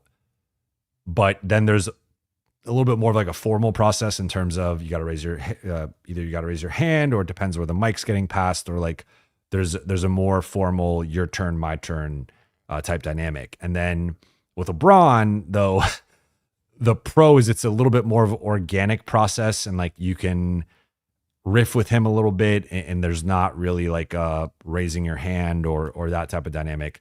The con is depending on the locker room. Like tonight, it was really tough because there was a bunch of cameras there, and I kind of got boxed out from the scrum because there was only so much space.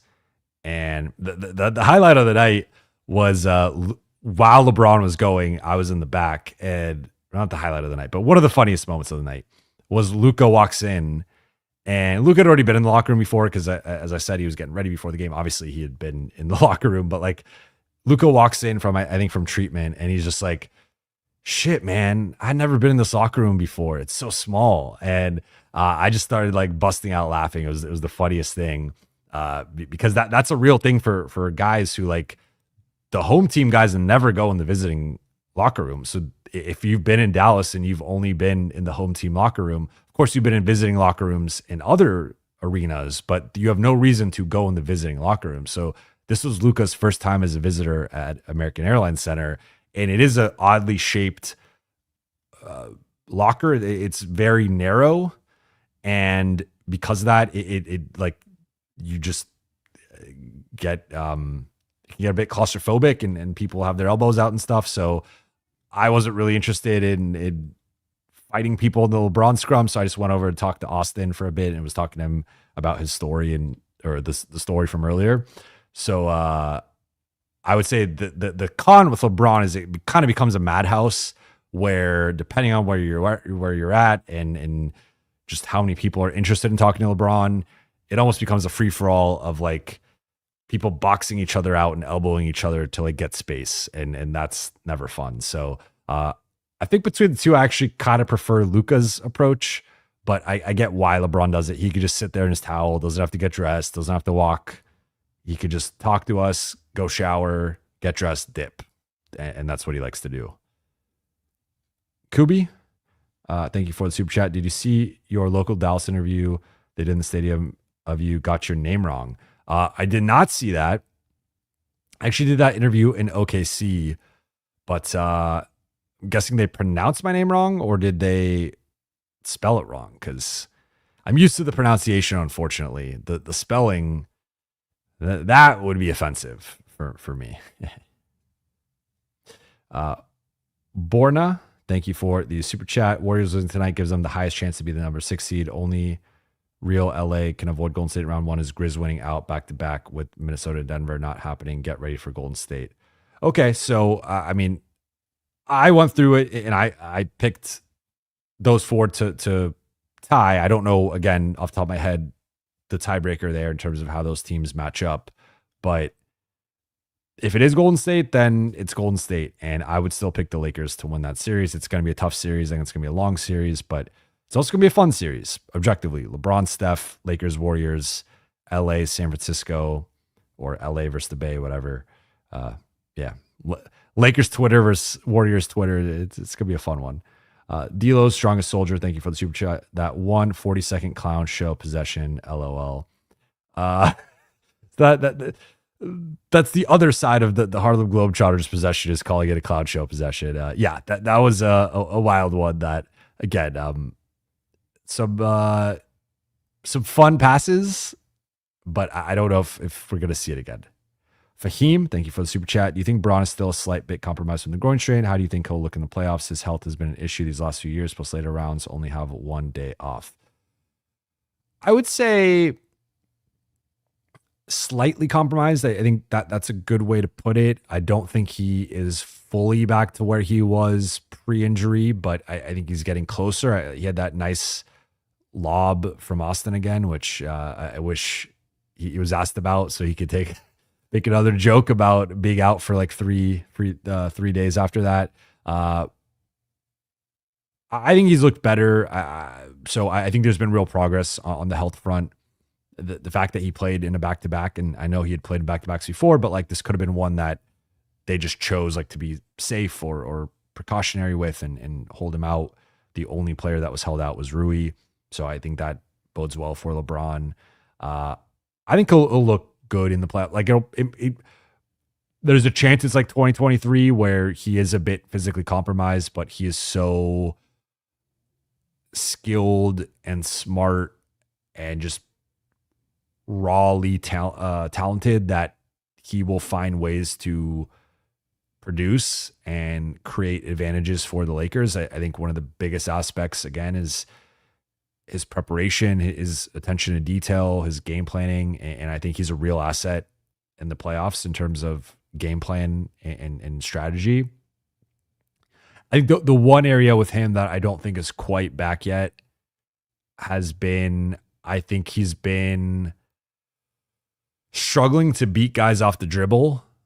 And it's not that he can't do it because you can find examples of him doing it, but I've found that it feels like there's multiple possessions a game where he'll like kind of test it out, try to beat a guy off the dribble. They cut him off, and then he immediately goes to the backing guys down. And I think that's almost like a little bit of a crutch for him offensively, because at that point, then he just starts playing the bully ball and like backing guys down into the paint. And I think it is still effective. And I thought he had a good offensive game tonight, and he could still, again, be a 25, 30 point a night scorer with that strategy. But I think there's been a little bit less like bursts and getting downhill and like just blowing by guys or like powering through them. And it's been a little bit more methodical, back guys down, kind of feel them out that way, and then maybe try and make like a herky-jerky like spin move or something. And he's been a little bit more, and who knows, maybe he's picking his spots, and he's like, LeBron will go through phases where he conserves energy and he is in tune with his body in a way that very few players are. So maybe he's holding on to that energy for the playoffs, and maybe we'll see a different version of him come playoff time. But I think maybe it's similar to 2023 where he is a bit physically compromised, but he's still good. He's still productive. There's just like not the LeBron top level that we know he can get to. But I also think we've seen like he's had some stretches here where he will turn it on against OKC. I thought in the fourth quarter tonight, and it's just like he does look like LeBron. So I think it might just be an energy conservation thing where he is picking his spots, and I think come playoff time you'll see a more aggressive and more likely a better burst from him. But it is too early to tell without really knowing the extent of where his injury's at, and hopefully we'll get a better idea over the next few days or next week when they practice. We'll probably talk to him at some point.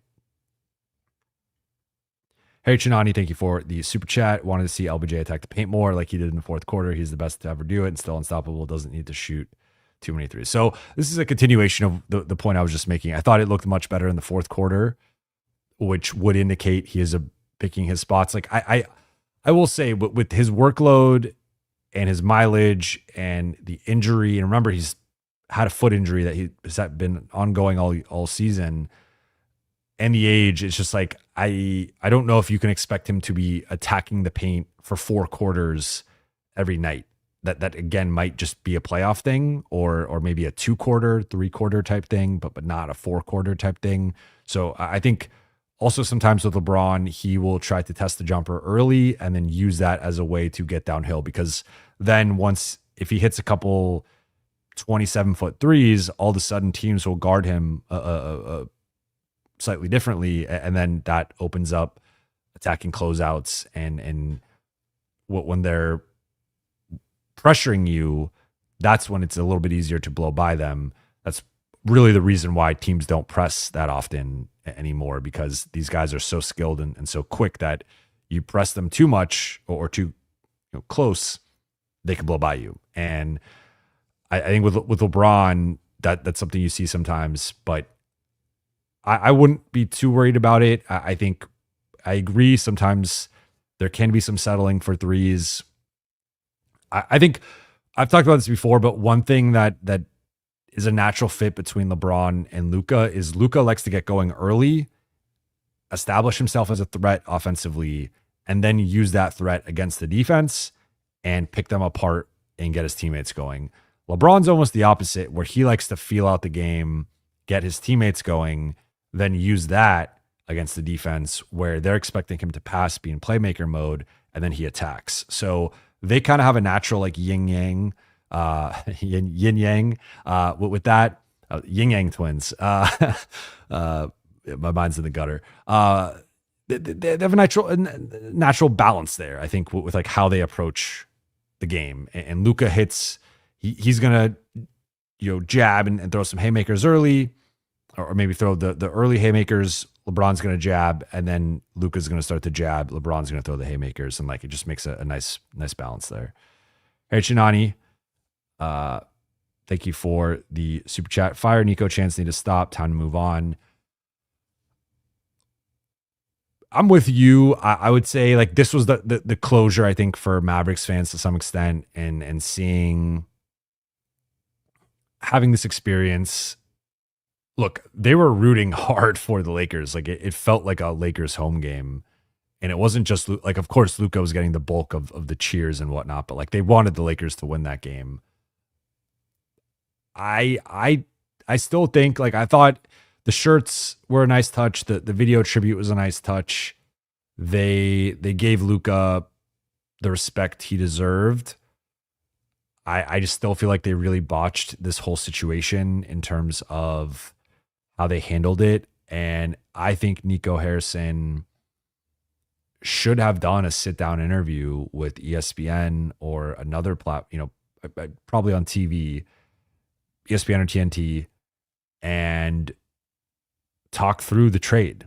Because I think when people don't understand it, like, not even just don't understand it, but like this has been called by many people with prominent platforms and prominent voices, arguably the worst trade in sports history.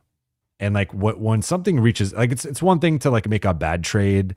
It's one thing to make a trade that the fan base doesn't understand, but like this clearly struck a nerve with the fan base to the point that 9 weeks later, every time there's a free throw being attempted, they are chanting for you to be fired.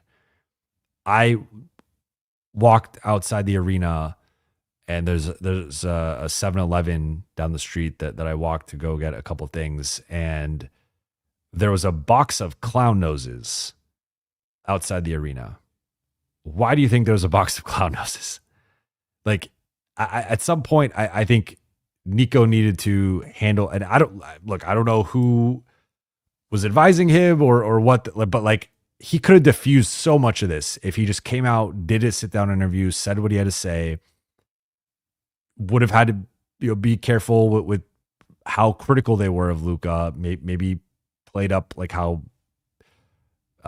much they're into AD, but like it just felt like he did this little press conference where he cracked a bunch of bad jokes, deflected, tried to diffuse the situation but couldn't, and then has taken no accountability since it. And really, like, I even think the ownership could do a better job of just being like, again, you have to say you messed up or you regret the trade, but like,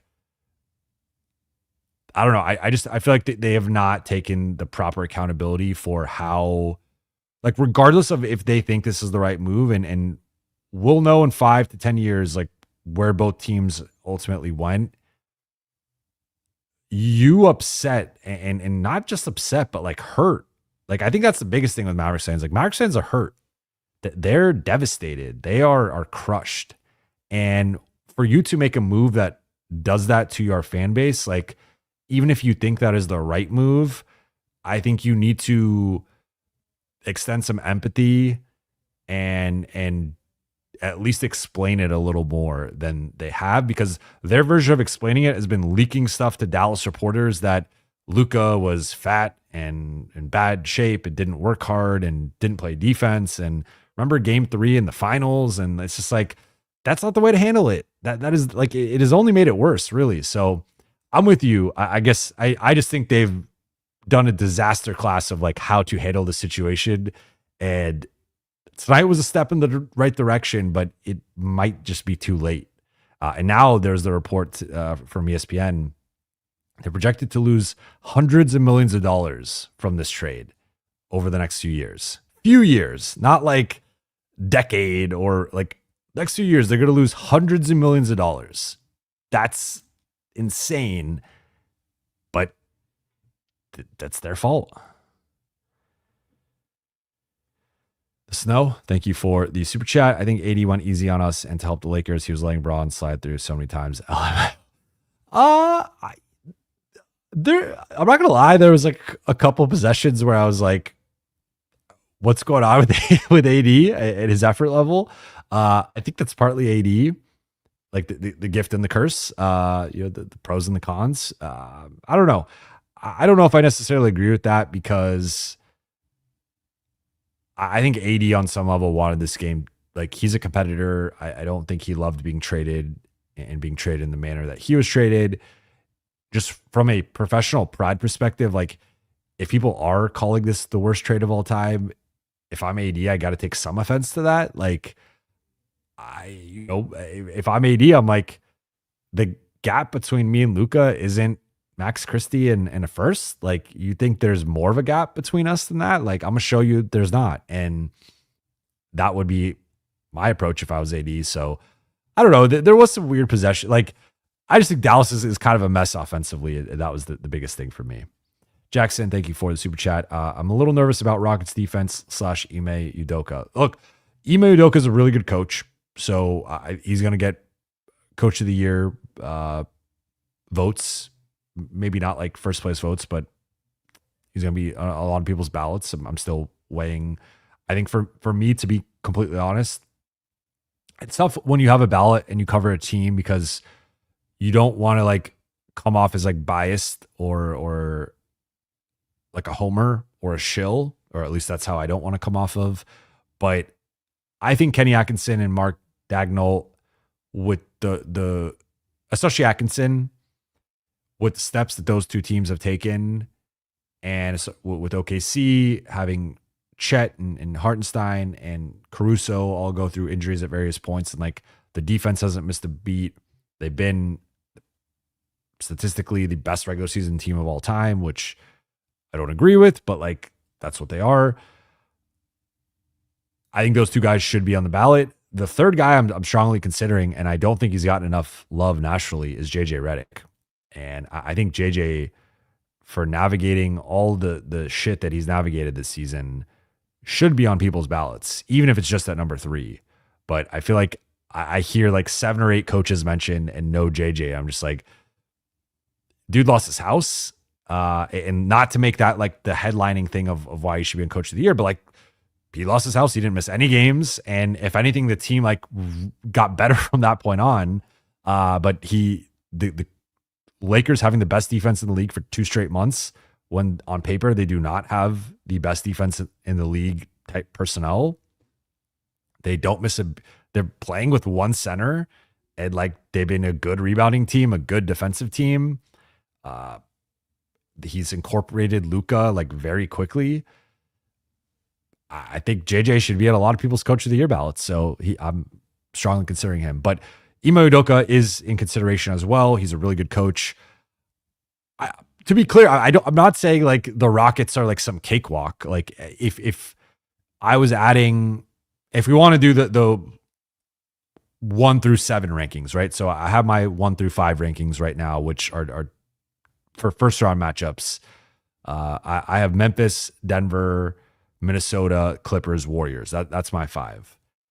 If you want to slot the other 2 in, I would slot OKC at 7. I think they're the best team in the West outside of the Lakers.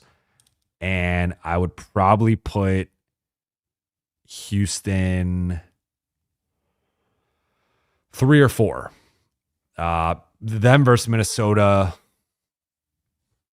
I kind of lean Minnesota because of Ant. And I just don't think Houston has, like, that's the other thing with Houston is like, I love Şengün. I'm a big Şengün guy. I'm considering him for 3rd team All NBA. I just think like there's a big gap between like a Şengün as your best player and an Ant as your best player, or a theoretically healthy Kawhi as your best player, or a Jokic as your best player. Like those guys are just at a different tier than a Şengün. So I'd probably put Houston 3rd, to be honest. I think right now my West ranking would, in terms of best to worst matchup, would be Memphis, Denver, Houston, Minnesota, Clippers, Warriors, Thunder. I think that's how I would rank the West in terms of best to worst matchup for the Lakers. But I think for me, Houston and Minnesota are close. I just tend, I'm a big star power guy in the playoffs. Like, and maybe that's a blind spot for me. Maybe that's something I focus too much on. But I think it's hard for a team to win a series without having the best player on the floor. And there are exceptions, but typically if like, let's say some of the series LeBron has lost, it's like maybe LeBron's the best player on the floor, but then players like 2 through 5, like the best players in the series 2 through 5 are on the other team, right? So 2018, he plays the Warriors. You could argue him versus KD, best player. I think LeBron had a better series, was the better player, but then it's like, okay, well, they have KD, Steph, Draymond, and Clay. All those guys are better than Kevin Love and whoever else you want to throw in the mix from Cleveland side. So that's before even mentioning like Andre Iguodala. So that's where like you can overcome that. But I just don't like, I think in a Houston series, the Lakers have the 2 best players in the series. And I'm not like, I think Şengün's better than Austin and would probably have a better series than Austin. But if you told me Austin had a better series than Şengün, I wouldn't be like shocked. So I think there's a chance the Lakers could have the 3 best players arguably in the series. And now I think beyond that, like what, okay, now like if you say Rui's the 4th best Laker, okay, well you can go down Şengün, Van Vliet, Jalen Green, Amen Thompson. Like maybe they have like the next 4 or 5 guys that I would put ahead of Rui, but I still think that the top level talent in the series favors the Lakers. And it's reductive, but I think NBA history suggests that like if you have the best or especially the best 2 players in a series, you often win the series, barring the teams being like lopsided. And I don't think these teams are lopsided. So I hear you. I think they're going to be a pain to play. I think the defense is going to be tough, but I don't, when it comes down to it, I don't trust their offense. I don't think they have the requisite star power and shot creation and shot making to beat the Lakers. So I would still favor the Lakers, in my opinion, clearly over Houston. King Rifa _ Chifa, best name in the game. Vando on 1-on-3 equals Rodman stats. Do we tweak lineup in playoffs? You're saying like if he's guarding 1 to 3 defensively? I don't think they tweaked the lineup. I think they stay with the starting lineup. If anything, if they tweaked, it would be starting DFS over Jackson, but I don't think they're at that point. I don't think it's going to be Vando. I still think Vando is going to be a mid-teens guy, but the Rodman comparison is one that's been out there. I wrote about it actually when Vando first got to the Lakers. I did a profile on him and wrote about him and the influence Rodman has had on his career. So I like that comp. Michael D, thank you for the super chat. Would a first round exit be a disappointment? Yes, no doubt about it. I fundamentally disagree with Giannis about the whole failure thing. If the Lakers lose in the first round, it is a failure of an outcome of the season, I want to be the one caveat I would have would be like, I'm much more bullish on their future because of the Luka trade, but I view those two things as separate in a way of like, just from a results perspective, this group now has a half season as being a top, at worst, top 4 team in the West, but really I would argue top 3. It's been them, the Warriors, and the Thunder as the top 3 teams in the West, basically since the trade deadline. And if you go back up even like a month, LA's even higher. So I think based on that, based on the way that, like if they, let's say LeBron was out a little bit longer or something, or there's a setback, maybe they lose tonight, they fall into the 4-5, or they fall even lower and they lose in the first round. Like, I still think it's a failure, but I think it's like a little bit more justifiable. But for them to be the 3 seed and lose in round 1, I think it would, with the way they've been playing for as long as they've been playing that way, and with the top end talent that they have, the identity they have on both sides of the ball, I think it's unquestionably, well, I said failure. You said disappointment. I would say it's clearly a disappointment. I would go so far as to say it's a failure. I think this group needs to win at least one round. Now, once we get to round 2, I think depending on the matchup, you could, like if they're playing OKC in round 2 and they lose to OKC, I don't think there's any shame in that. OKC's had a special season, but I mean, they're not going to be playing OKC. It seems like they're probably going to be playing Houston. I think they should beat Houston. Like, I think there's context in this. Like if LeBron goes down, if Luka goes down, okay, that's a little bit of a different story. But if it's just like they lose to a team in the first round, I think, yeah, it's a big disappointment in my opinion. Nico Harrison's burner, 80s feeling towards Braun and Lakers players. I don't know the answer, to be completely honest. I will say some of his comments in some of the recent stories have been a little interesting to me. I think that some people have taken it as like, I've taken them as I feel like he's taking shots at someone. I don't know who he's taking shots at. I think he's gone out of his way to try to clarify it's not LeBron and to emphasize his friendship with LeBron and the relationship there. So, but I think he's now mentioned it a couple times of like that he doesn't believe that no one knew about this outside of Rob and Nico.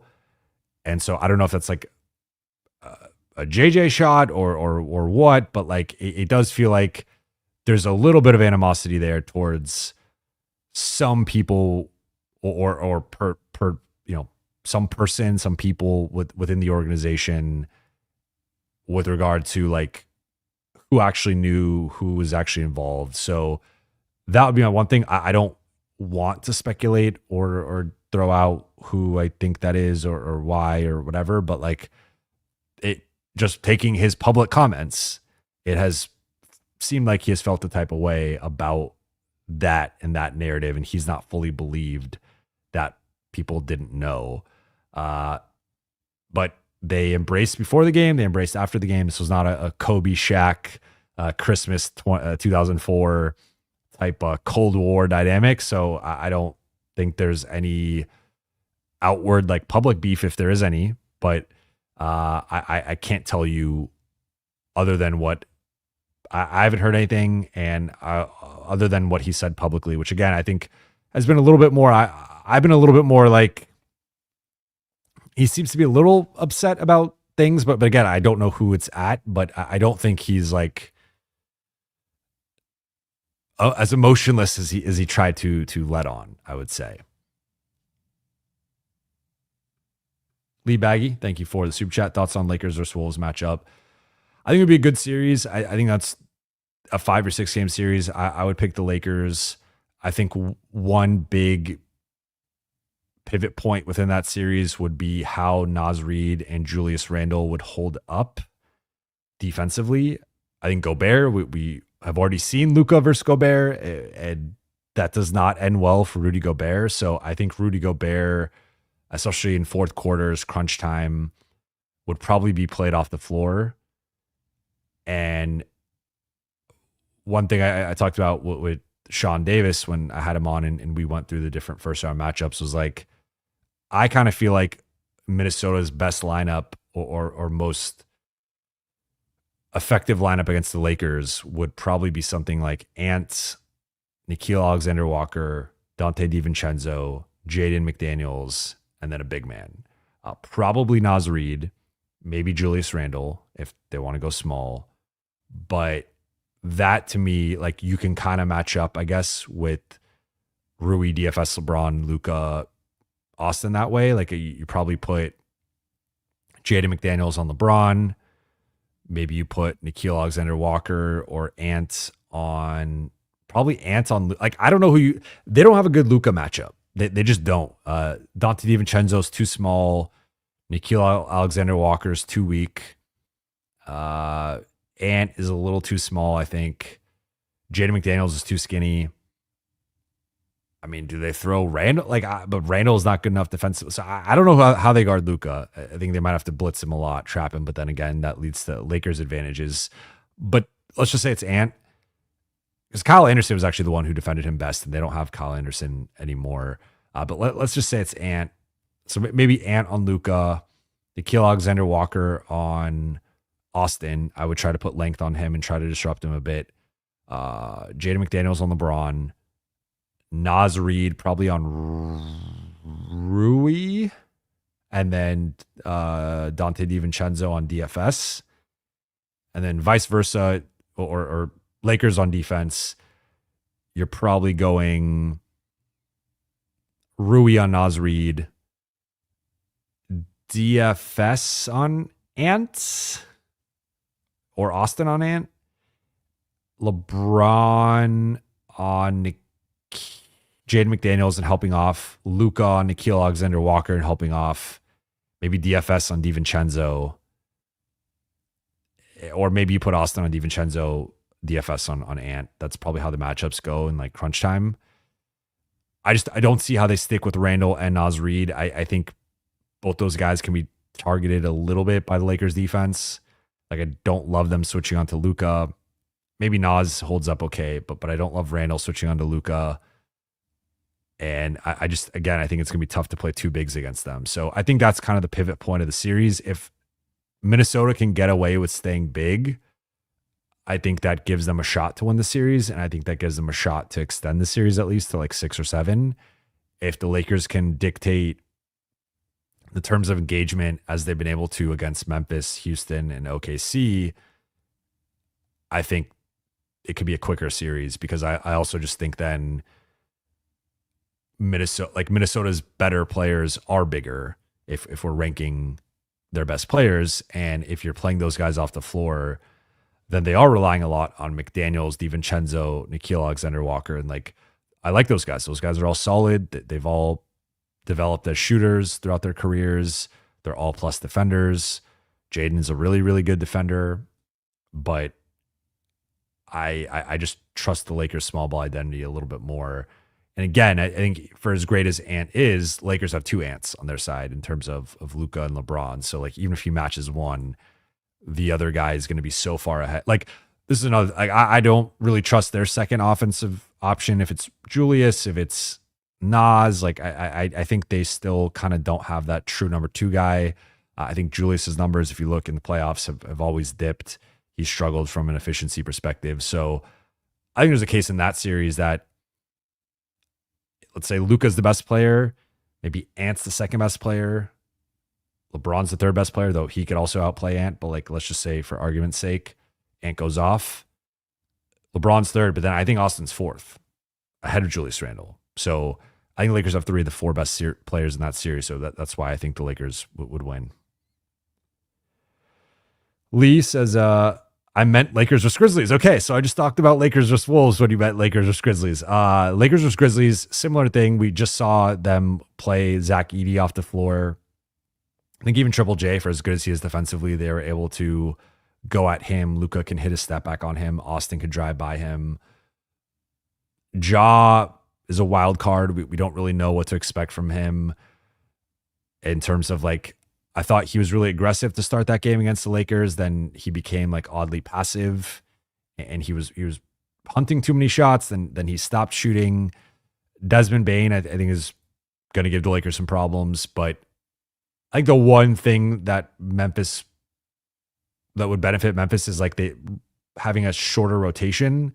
They play 11 guys, and some of those guys just aren't that good. And I think tightening the rotation to like 8 would probably serve them better. No Luke Kennard minutes. I don't think he can play against the Lakers in a series. He's going to be food for Luka and Austin and LeBron. But if you go with your starters, if you're Memphis, you go with your starters and Scottie Pippen Jr., Santi Aldama. They just lost Jalen Wells. That's the other thing too. Like he was maybe their best starting perimeter player. Like he was guarding Luka in that matchup. So I think they're in a tough spot. I think they're cratering at the wrong time. I don't think they have good enough offense. The defense has actually been more of a problem, despite on paper like having, you got Edey, you got Jackson, you got Wells, you got a lot of size. You got Aldama, you got Huff, but you can pick on Ja, you can pick on Scottie Pippen. They don't really have wing defenders. So I think that's a 5-game series for the Lakers, probably. I'll give Memphis 1 game, but I think, to be honest, I think it's closer to being a sweep than a 6-game series. BLC, thank you for the super chat. Only question now is if we can beat Cleveland and Boston. I like the optimism. I think, I don't know, to be honest. I think they can. I don't know that I would pick them over either one. I think it's going to be Boston.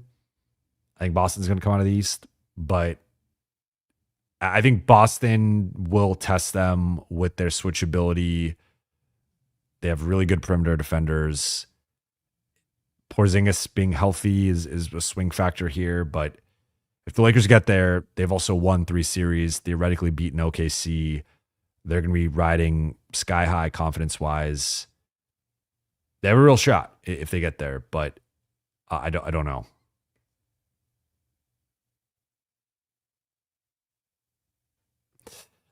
Fake Charlie says, you haven't looked at chat when you don't realize we're in here talking about food and not the Lakers, LOL, but still hella win today. LFG, LNG. All right, let me, what's going on in the chat? I will take a second to, so we're talking about Chinese food, talk about the Clippers. The chat is the wild, wild west right now. I've also gone over 2 hours, which, I'll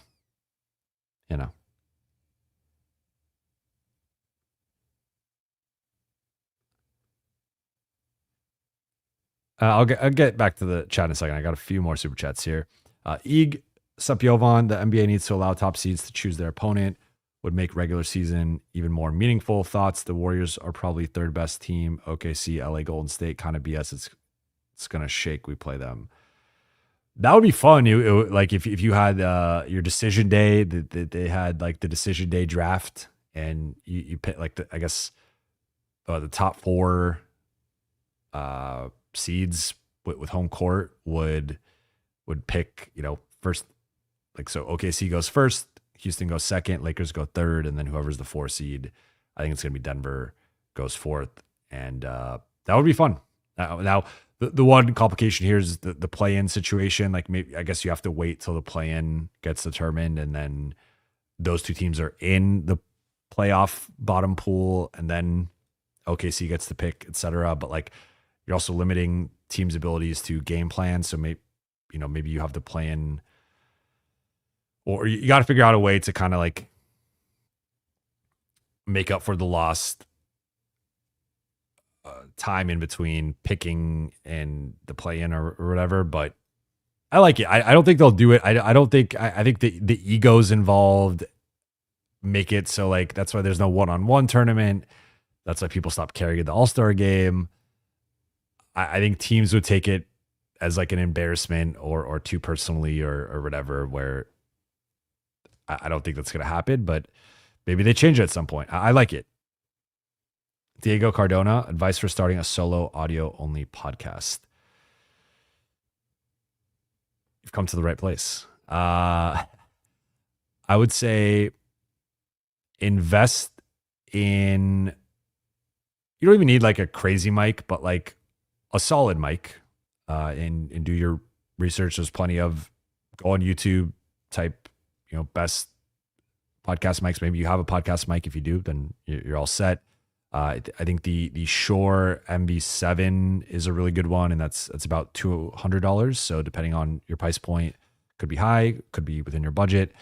There's also plenty in the $50 to $100 range. So I think it is worth, like, especially if you're doing audio only and saving some money in terms of not investing in a video setup. You want to try to get a certain. I think there's a little bit of a difference of like once you cross a certain threshold price wise in terms of like getting to a certain baseline level of quality, and then if you want to keep going up from there, that's up to you. But like hitting a certain level, I think is important with that. But big part is also going to be sound treating your room and making sure you have, whether it's like carpet or rugs or curtains or whatever. Those are some of like the technical things. Making sure like the AC's off, fan noise and stuff.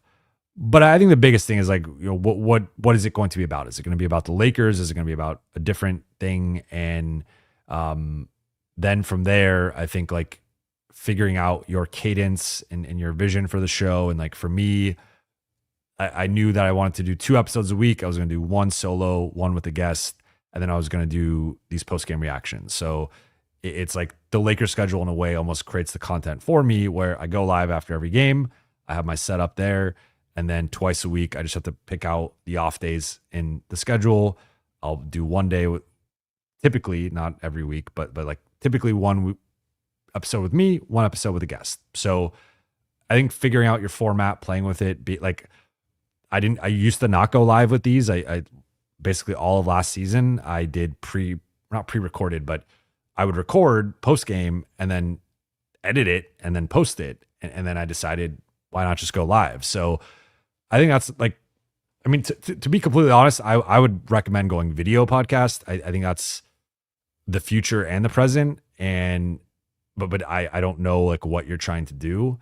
So it's tough to say without knowing that. But I would say there's a lot of good research research. If you search on YouTube, YouTube's your friend, Google's your friend in terms of finding different way, like, so I was using Buzzsprout as my primary audio hosting platform in terms of the show, and then distributing that to, it's about $20 a month. Now I'm using a different one because I've partnered with Odyssey, but I would say, depending on what you're going for, come up with your design, your name. Like I try to be very intentional with it, and I'm still tweaking some of the stuff with the design side. But good luck with it. Let me know. Shoot me a DM or email if you have any more specific questions. Try to cover some of the basics. But I think the biggest thing is just kind of playing with it, figuring out what you want to do and what's realistic for you cadence wise, and just having fun with it. And also like having a growth mindset with it of, I remember, I could tell this story now, but like the first episode I did was with Austin, and I thought that episode was going to like blow up and it was going to go like viral, and I was going to get all these subscribers and all these downloads and stuff. And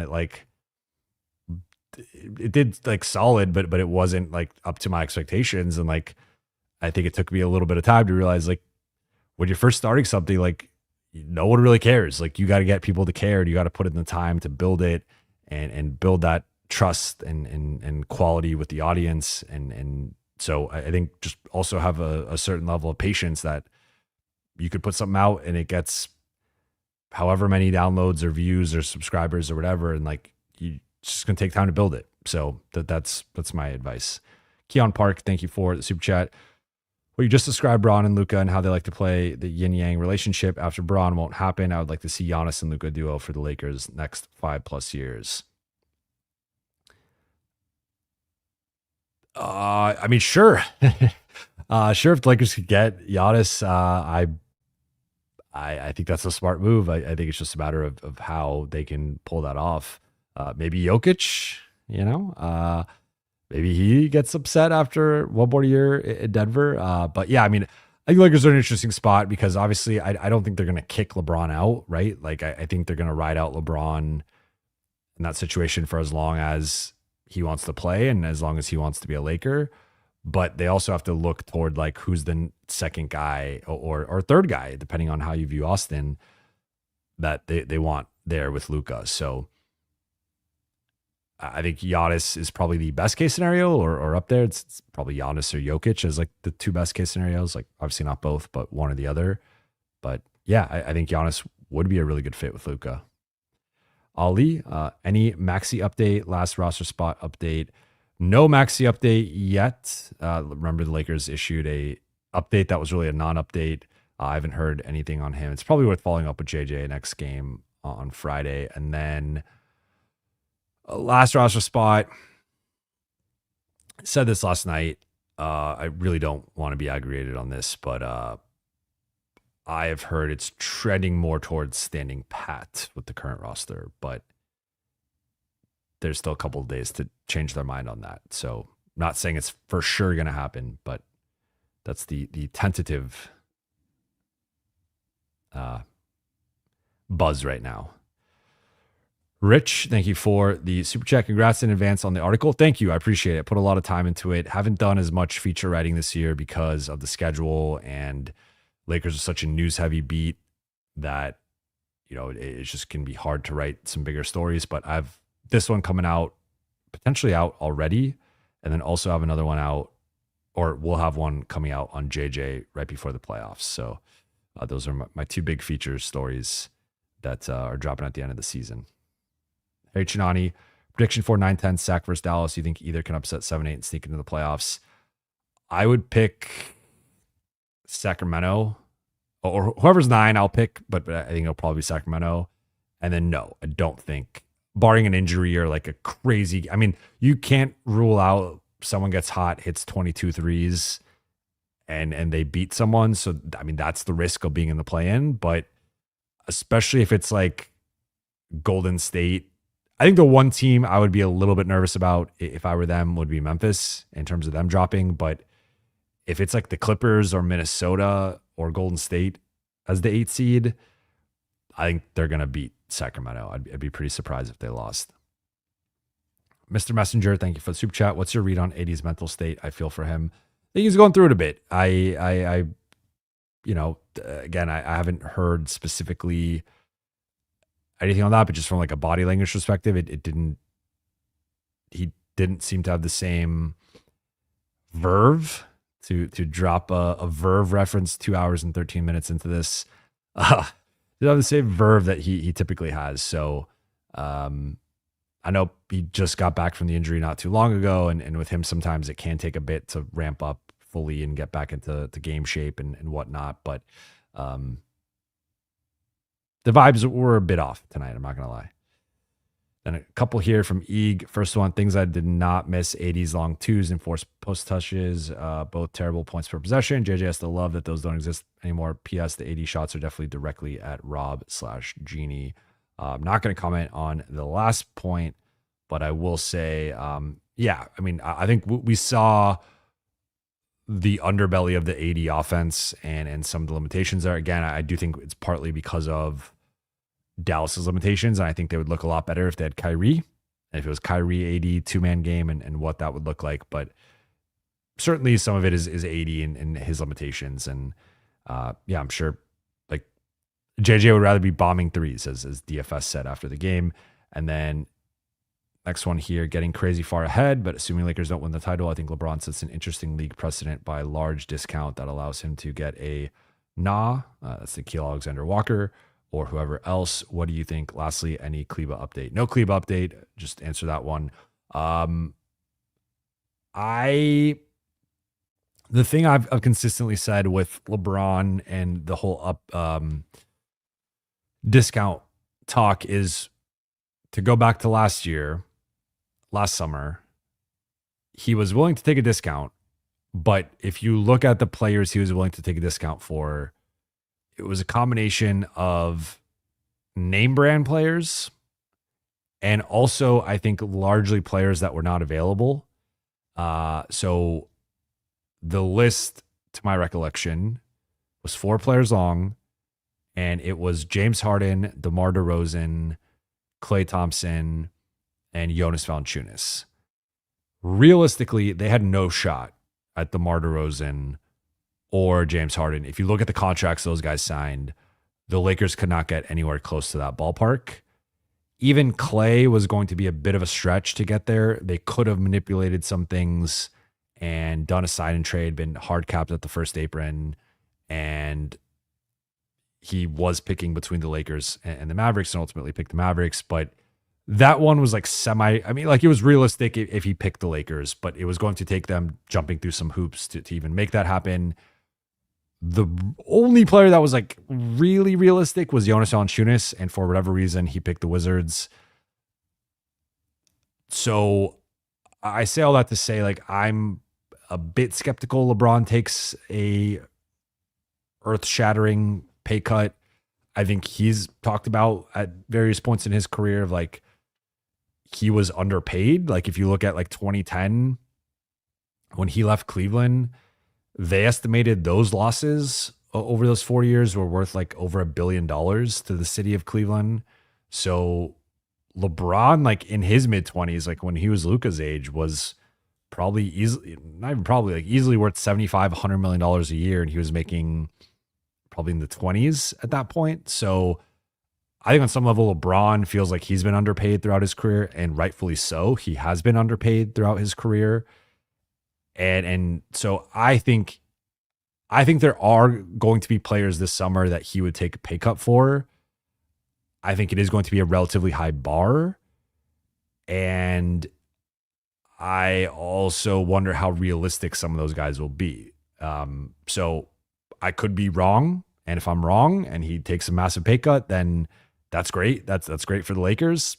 And that will really help them with the team building. But I think people kind of took what was reported last year and what he was willing to do last year and have like built it into something it might not be. And it's no shit. Like I would not fault him or hold that against him if he didn't want to take a giant pay cut to sign a Nickeil Alexander-Walker. Because I guess my point here that I've been eventually getting to is like, I don't know if Nickeil Alexander-Walker is on the level of a guy that LeBron would want to take a pay cut for. Again, DeMar DeRozan, like multi-time All-Star. He's got his history with him. He's like an established, player of a certain caliber. Klay Thompson, 4-time champion, second best shooter of all time, and would have added that element to the Lakers. James Harden, even if he's declined like a little bit, and then Jonas Valanciunas was like the big man that they needed apparently, or that LeBron and AD wanted. So I don't know where Nickeil Alexander-Walker fits into that as like a non-all-star type. Again, I could be wrong. I'm not saying this for certain, but I just have a hard time. Also, remember LeBron's trying to buy a team after he retires, so I think every dollar will count to some extent, and I don't know if he's going to take like a $40 million pay cut or even like a $30 million pay cut. So again, could be wrong, but I'm personally skeptical of that. All right, diving into the chat, I will go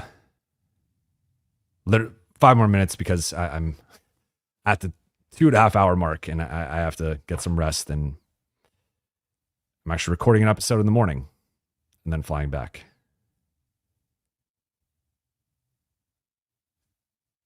All right, so I see Five Guys, Chick-fil-A,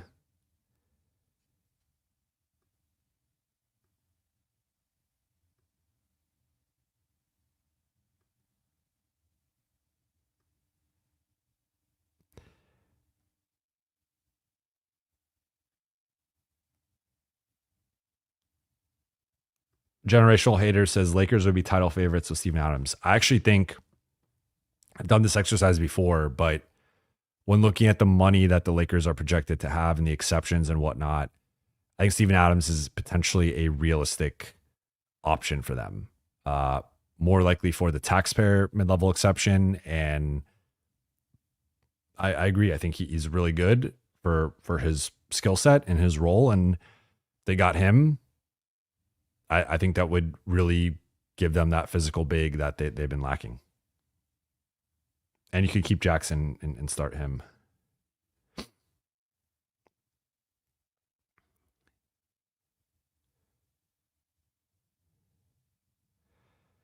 White Falcon says whole chat gathers at a food chain talking about Lakers would be live. Okay, so let's go through this here. For those of you in LA or the Southern California area, I was thinking for the next meetup to do a poll on the community tab with 3 to 4 options in various parts of LA. It still would probably be relatively close to like the city part of LA, but maybe something like downtown, mid-city, or like West Hollywood area, Santa Monica, and then maybe something a little bit more south, and kind of giving like 4 options, then just seeing which one gets the most votes and then going to one of those 4.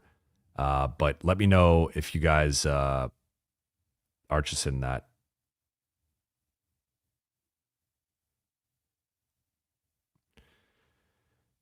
I see meetup on Pacific Ocean. See Watts. See Santa Monica. I see Sliwa. See El Segundo, the Lakers.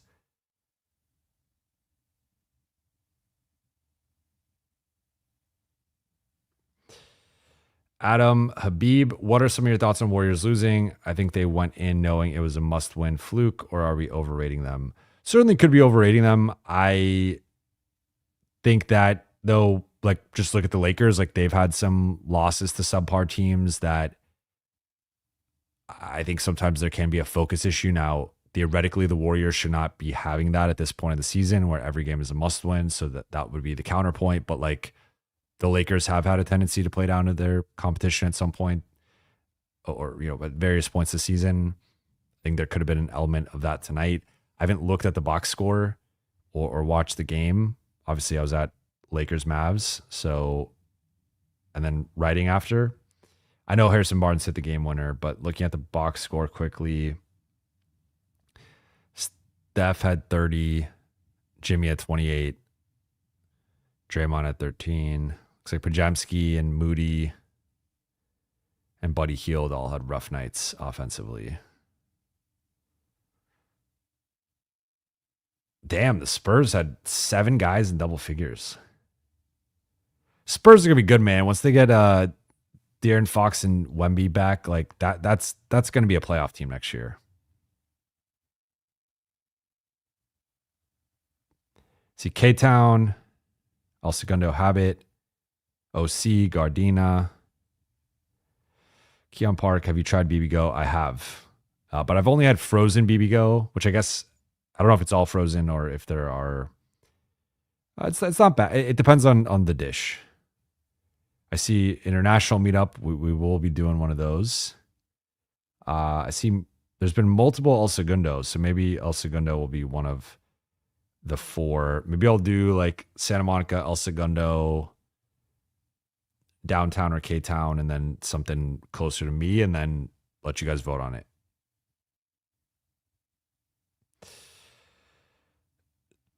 Delido, very close to a different word. If you rearrange the anagram there. Do you know if any players watch the post game? I don't know for sure, but I would say based on some people their reactions to me, I feel like maybe their friends, people in their circle watch it.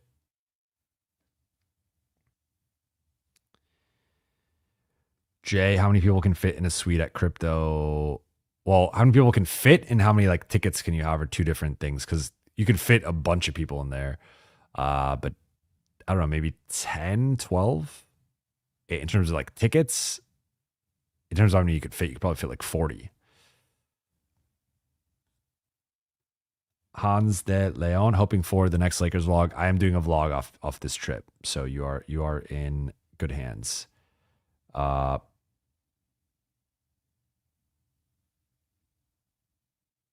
Universal City, Buha.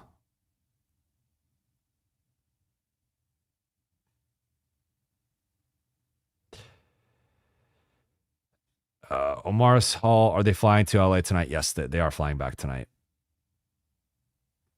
Connor Phillips, what is your favorite answer a player's ever given to one of your questions? Wow. This is a tough one. I mean, in general, anytime anyone compliments one of my questions, that would have to qualify, and that's happened several times. So all of those combined would probably rank to be number one. But there's not an answer that stands out, to be completely honest. I'll say now I can say this. This isn't really but like, so I had a theory going into last Lakers Nuggets that the Lakers were going to switch the Jokic Murray pick and roll with LeBron and AD. And I was arguing that LeBron and AD were the only two players who could switch that and guard both players credibly. And that is what they did down the stretch of game one in crunch time. It didn't end up working, but I like kind of snuffed that out and I talked to AD about that. And like, he was kind of impressed that I got that. And that was more of a private conversation, but I would like, I snuffed that out before game one and I pulled him aside and brought it to him. It was like, hey, like, what do you think about this? Like, I feel like that's what you guys should probably do. So sometimes when I ask like tactical stuff and people are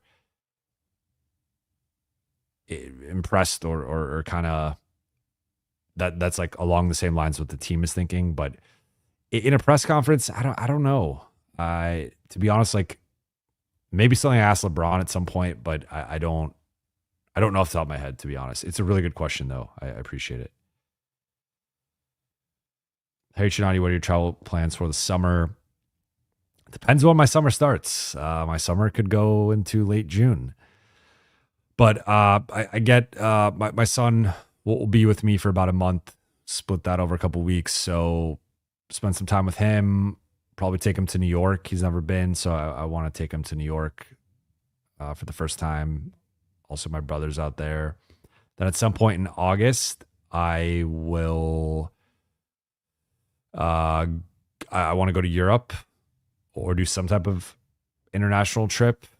I do want to go to Serbia. My cousin is having a baby, so would love to go out there and meet their baby, and then also potentially do some, expanded Europe trip potentially as like kind of the primary vacation of the summer. But it's the biggest perk of traveling this much is I get a lot of hotel points and airline miles, so I can pay for flights to Europe with those miles and points. But nothing set in stone as of right now. The tricky thing is my wife just started a new job in February, so her vacation time's a little wonky right now, and we're not quite sure if she can take a vacation or what her schedule is going to be. But assuming she can, then I will. If not, maybe I'll do like a shorter trip somewhere. But trying to figure that out. First, try to get through the rest of the season and the playoffs and see how long that goes. But got a wedding in Mexico in May. One of my buddies to get married, so we'll be there. Potentially, we'll be missing a playoff game, unfortunately, which will stink. But it's part of life. So that is it. Jonathan Lewis was the buzz in the AAC tonight, like it was in crypto for Luka debut versus Jazz. Not a bad comparison. I would say different vibes in terms of a lot of negativity, like with the fire Nico and like just a lot of tension, but also just a lot of like tonight was like a very like if I could pick a word, it would be cathartic. With the Luka debut, it was just like pure raw excitement and like joy. Today was a lot because like I mean there were people who were just rooting for the Mavericks. Like I know there's the narrative of like obviously pretty much everyone was upset with the Luka trade and whatnot from like the Dallas side, but like there were fans there who wanted the Dallas to win, were wearing Dallas stuff that was not Luka related, and I think there was people who genuinely like were rooting for Dallas, obviously. So it was kind of a mix of like there were people who were Laker fans there, there were people who were Luka fans there were people who were Dallas fans there. Like it was such a mixed and divided crowd that it was a very unique. I've never experienced a game like tonight. Like it was just such a weird. I've never seen a team like openly root for the opponent like that in a way that's like not like sometimes, especially when I was covering the Clippers, there'd be a lot of road opponents and like when they play the Warriors, there'd be a bunch of Warriors fans, but that's different than this because I think there were some legit like just Laker fans that have been Laker fans forever because they're everywhere. But like there was a lot of Luka fans tonight that were previously Dallas fans that have now abandoned them, or at least for the evening were Laker fans. So it was just kind of this weird, never seen anything like it. Where like Lakers Jazz, it was all just pretty much Laker fans excited. Luka's making his debut. It's awesome. Like, so different vibes, if that makes sense. But from an energy perspective, certainly some similarities. I would say this one was like heightened though, because of you were just waiting for the Fire Nico chant or like something like I was like someone goes like streaking or something across the court, like with the Fire Nico on their body. Like I was like, you can't rule out anything tonight. So yeah.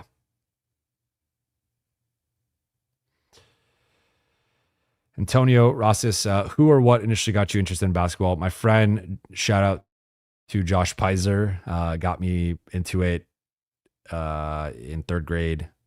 Started playing, like play at lunch and stuff, and then he got me into the Lakers. And then once I saw Shaq and Kobe, it was kind of self-explanatory. It's hard not to fall in love with basketball when you watch Shaq and Kobe. Walter White says, you're famous here on the Philippines, Jovan. They're using your name to the fake news stuff. Nice. Awesome. I love getting aggregated. Top Golf. That would be hilarious because I suck at golf. Chris says, Jovan got the humble brag down. Well, I didn't mean to humble brag. I think maybe a little bit. Nah, I was more like, in a way, I'm kind of dissing myself because I can't remember people complimenting my questions. Like it has happened. It doesn't really stand out off the top of my head. Bruno says, go to Croatia.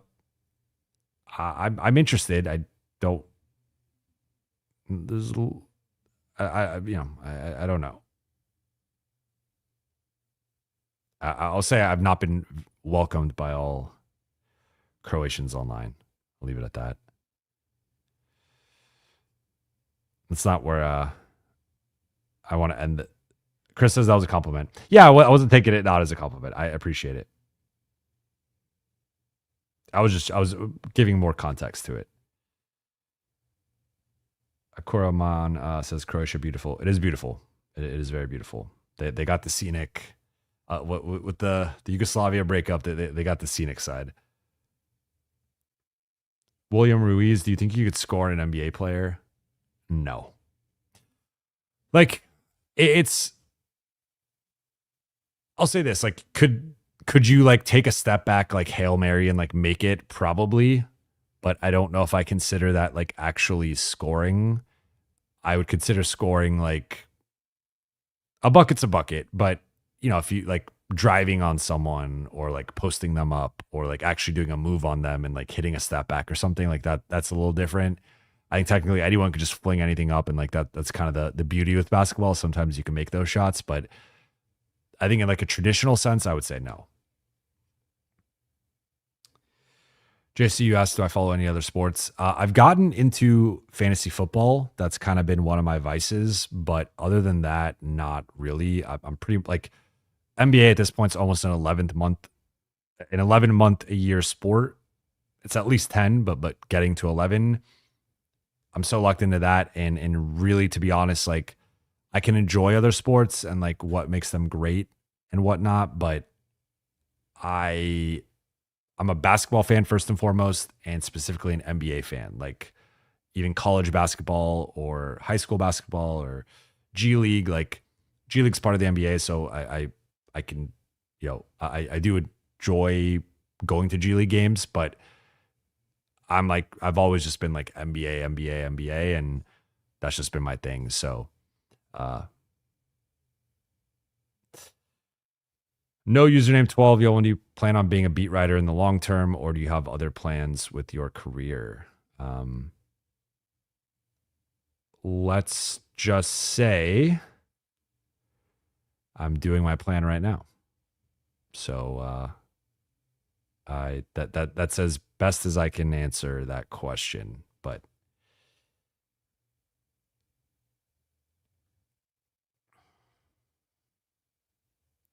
I would say no, long term, no. I do not want to be a beat writer long term. I think the travel and the wear and tear, like at this point, I'm like wiped completely from the travel this season, and like I'm looking forward to next week and having a little bit of a break and then ramping up for the playoffs. So I think just the amount of travel that you have to do, I feel like it's hard to be a beat writer past like 10 years. Anyone who does it longer, hat tip to you. You are a special breed, but I would like to be more LA based and not traveling as much and covering all like the Laker home games, and then selectively traveling to like Boston, New York, San Francisco, Chicago, Miami, like the bigger cities, the bigger matchups.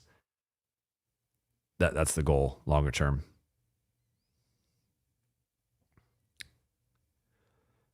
Favorite Drake song is Headline. Headlines, Marvin's Room.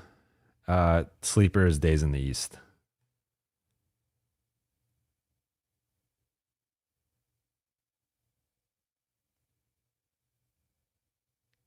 Diego says the podcast would be about the Lakers.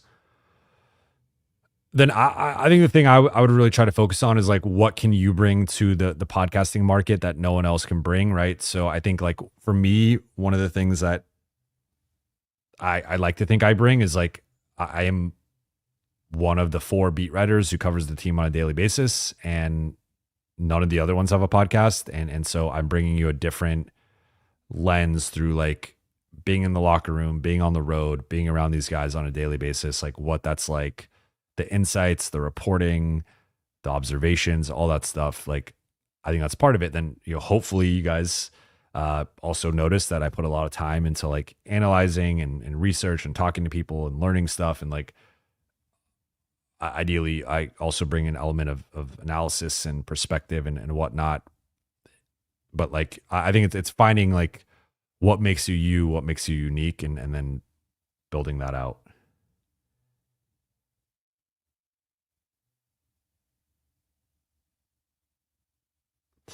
Antonio asks, how many hours do you typically sleep? Depends on the night.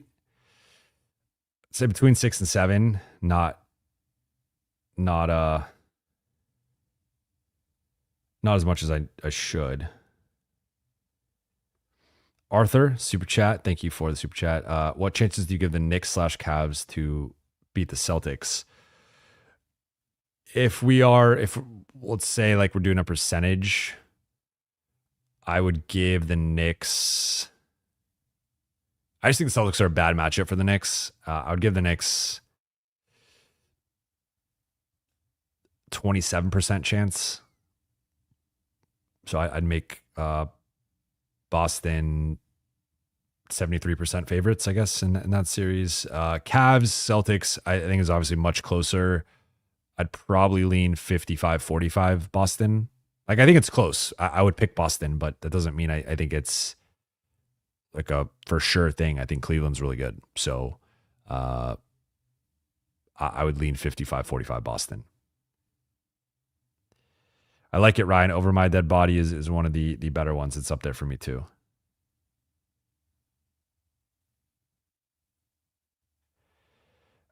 Speaking of, Art of War says, who are the other three beat writers? Dave McMenamin, ESPN, Dan Wojcicki, LA Times, Kobe Price, Southern California News Group. Would like to do a roundtable with them. The one guy holding it up is Dave, but I'm going to get on him. Brandon says ESPN should hire you to become a Luka Doncic official reporter. I'm currently under contract, so I will not comment on anything. Nico Harrison says that Drake's song is "Do Not Disturb." Love that song. That is up there for me too. It's in my top 10. Thank Charlie says what you said about differentiation, how I roll compared to how other big Laker accounts here in China too. I appreciate your support in that process. Of course, man. That was a fun interview that we did. And yeah, I think that's like the biggest thing is just figuring out what your voice is. And even for me, it took me a bit to figure that out. But I think I like to combine a mix of like analysis and on the boots reporting and kind of blend those two together. And I think it's working. I think we're almost 3 hours into this stream and we got a bunch of you in here. So I appreciate it, but I am going to wrap here. I think this is a good place to wrap. We are almost 3 hours into this, and I have to be up in about 7 hours to do another episode with Istok Franco from Slovenia. He is a Luka expert. He has been covering Luka since he has been in the NBA, and we're going to be talking about Luka with the Lakers, what last night was like, what he thinks about the Lakers offense, what he thinks about the Lakers playoff chances, and we're going to be breaking down a lot of stuff. So appreciate you all. This was a very fun stream, one of my favorites of the season for sure, for many reasons. Keon Park with the last super chat here. Do you think if Braun goes to the Cavs as a free agent next season, Cavs can win Celtics? Yes, I do. If LeBron goes to Cleveland, I think they have great shot to win the title, but I don't think that's going to happen, but can never rule it out, I guess. But I am going to wrap here. So thank you all so much for watching and listening. For those watching on YouTube, please be sure to hit that subscribe button, turn on channel notifications, like and comment on this video. For those listening on Apple Podcasts, Spotify, or your podcast platform of choice, please be sure to follow, download, and leave a 5-star review. I'll be back tomorrow with a new episode of Buha's Block. I will talk to you all then.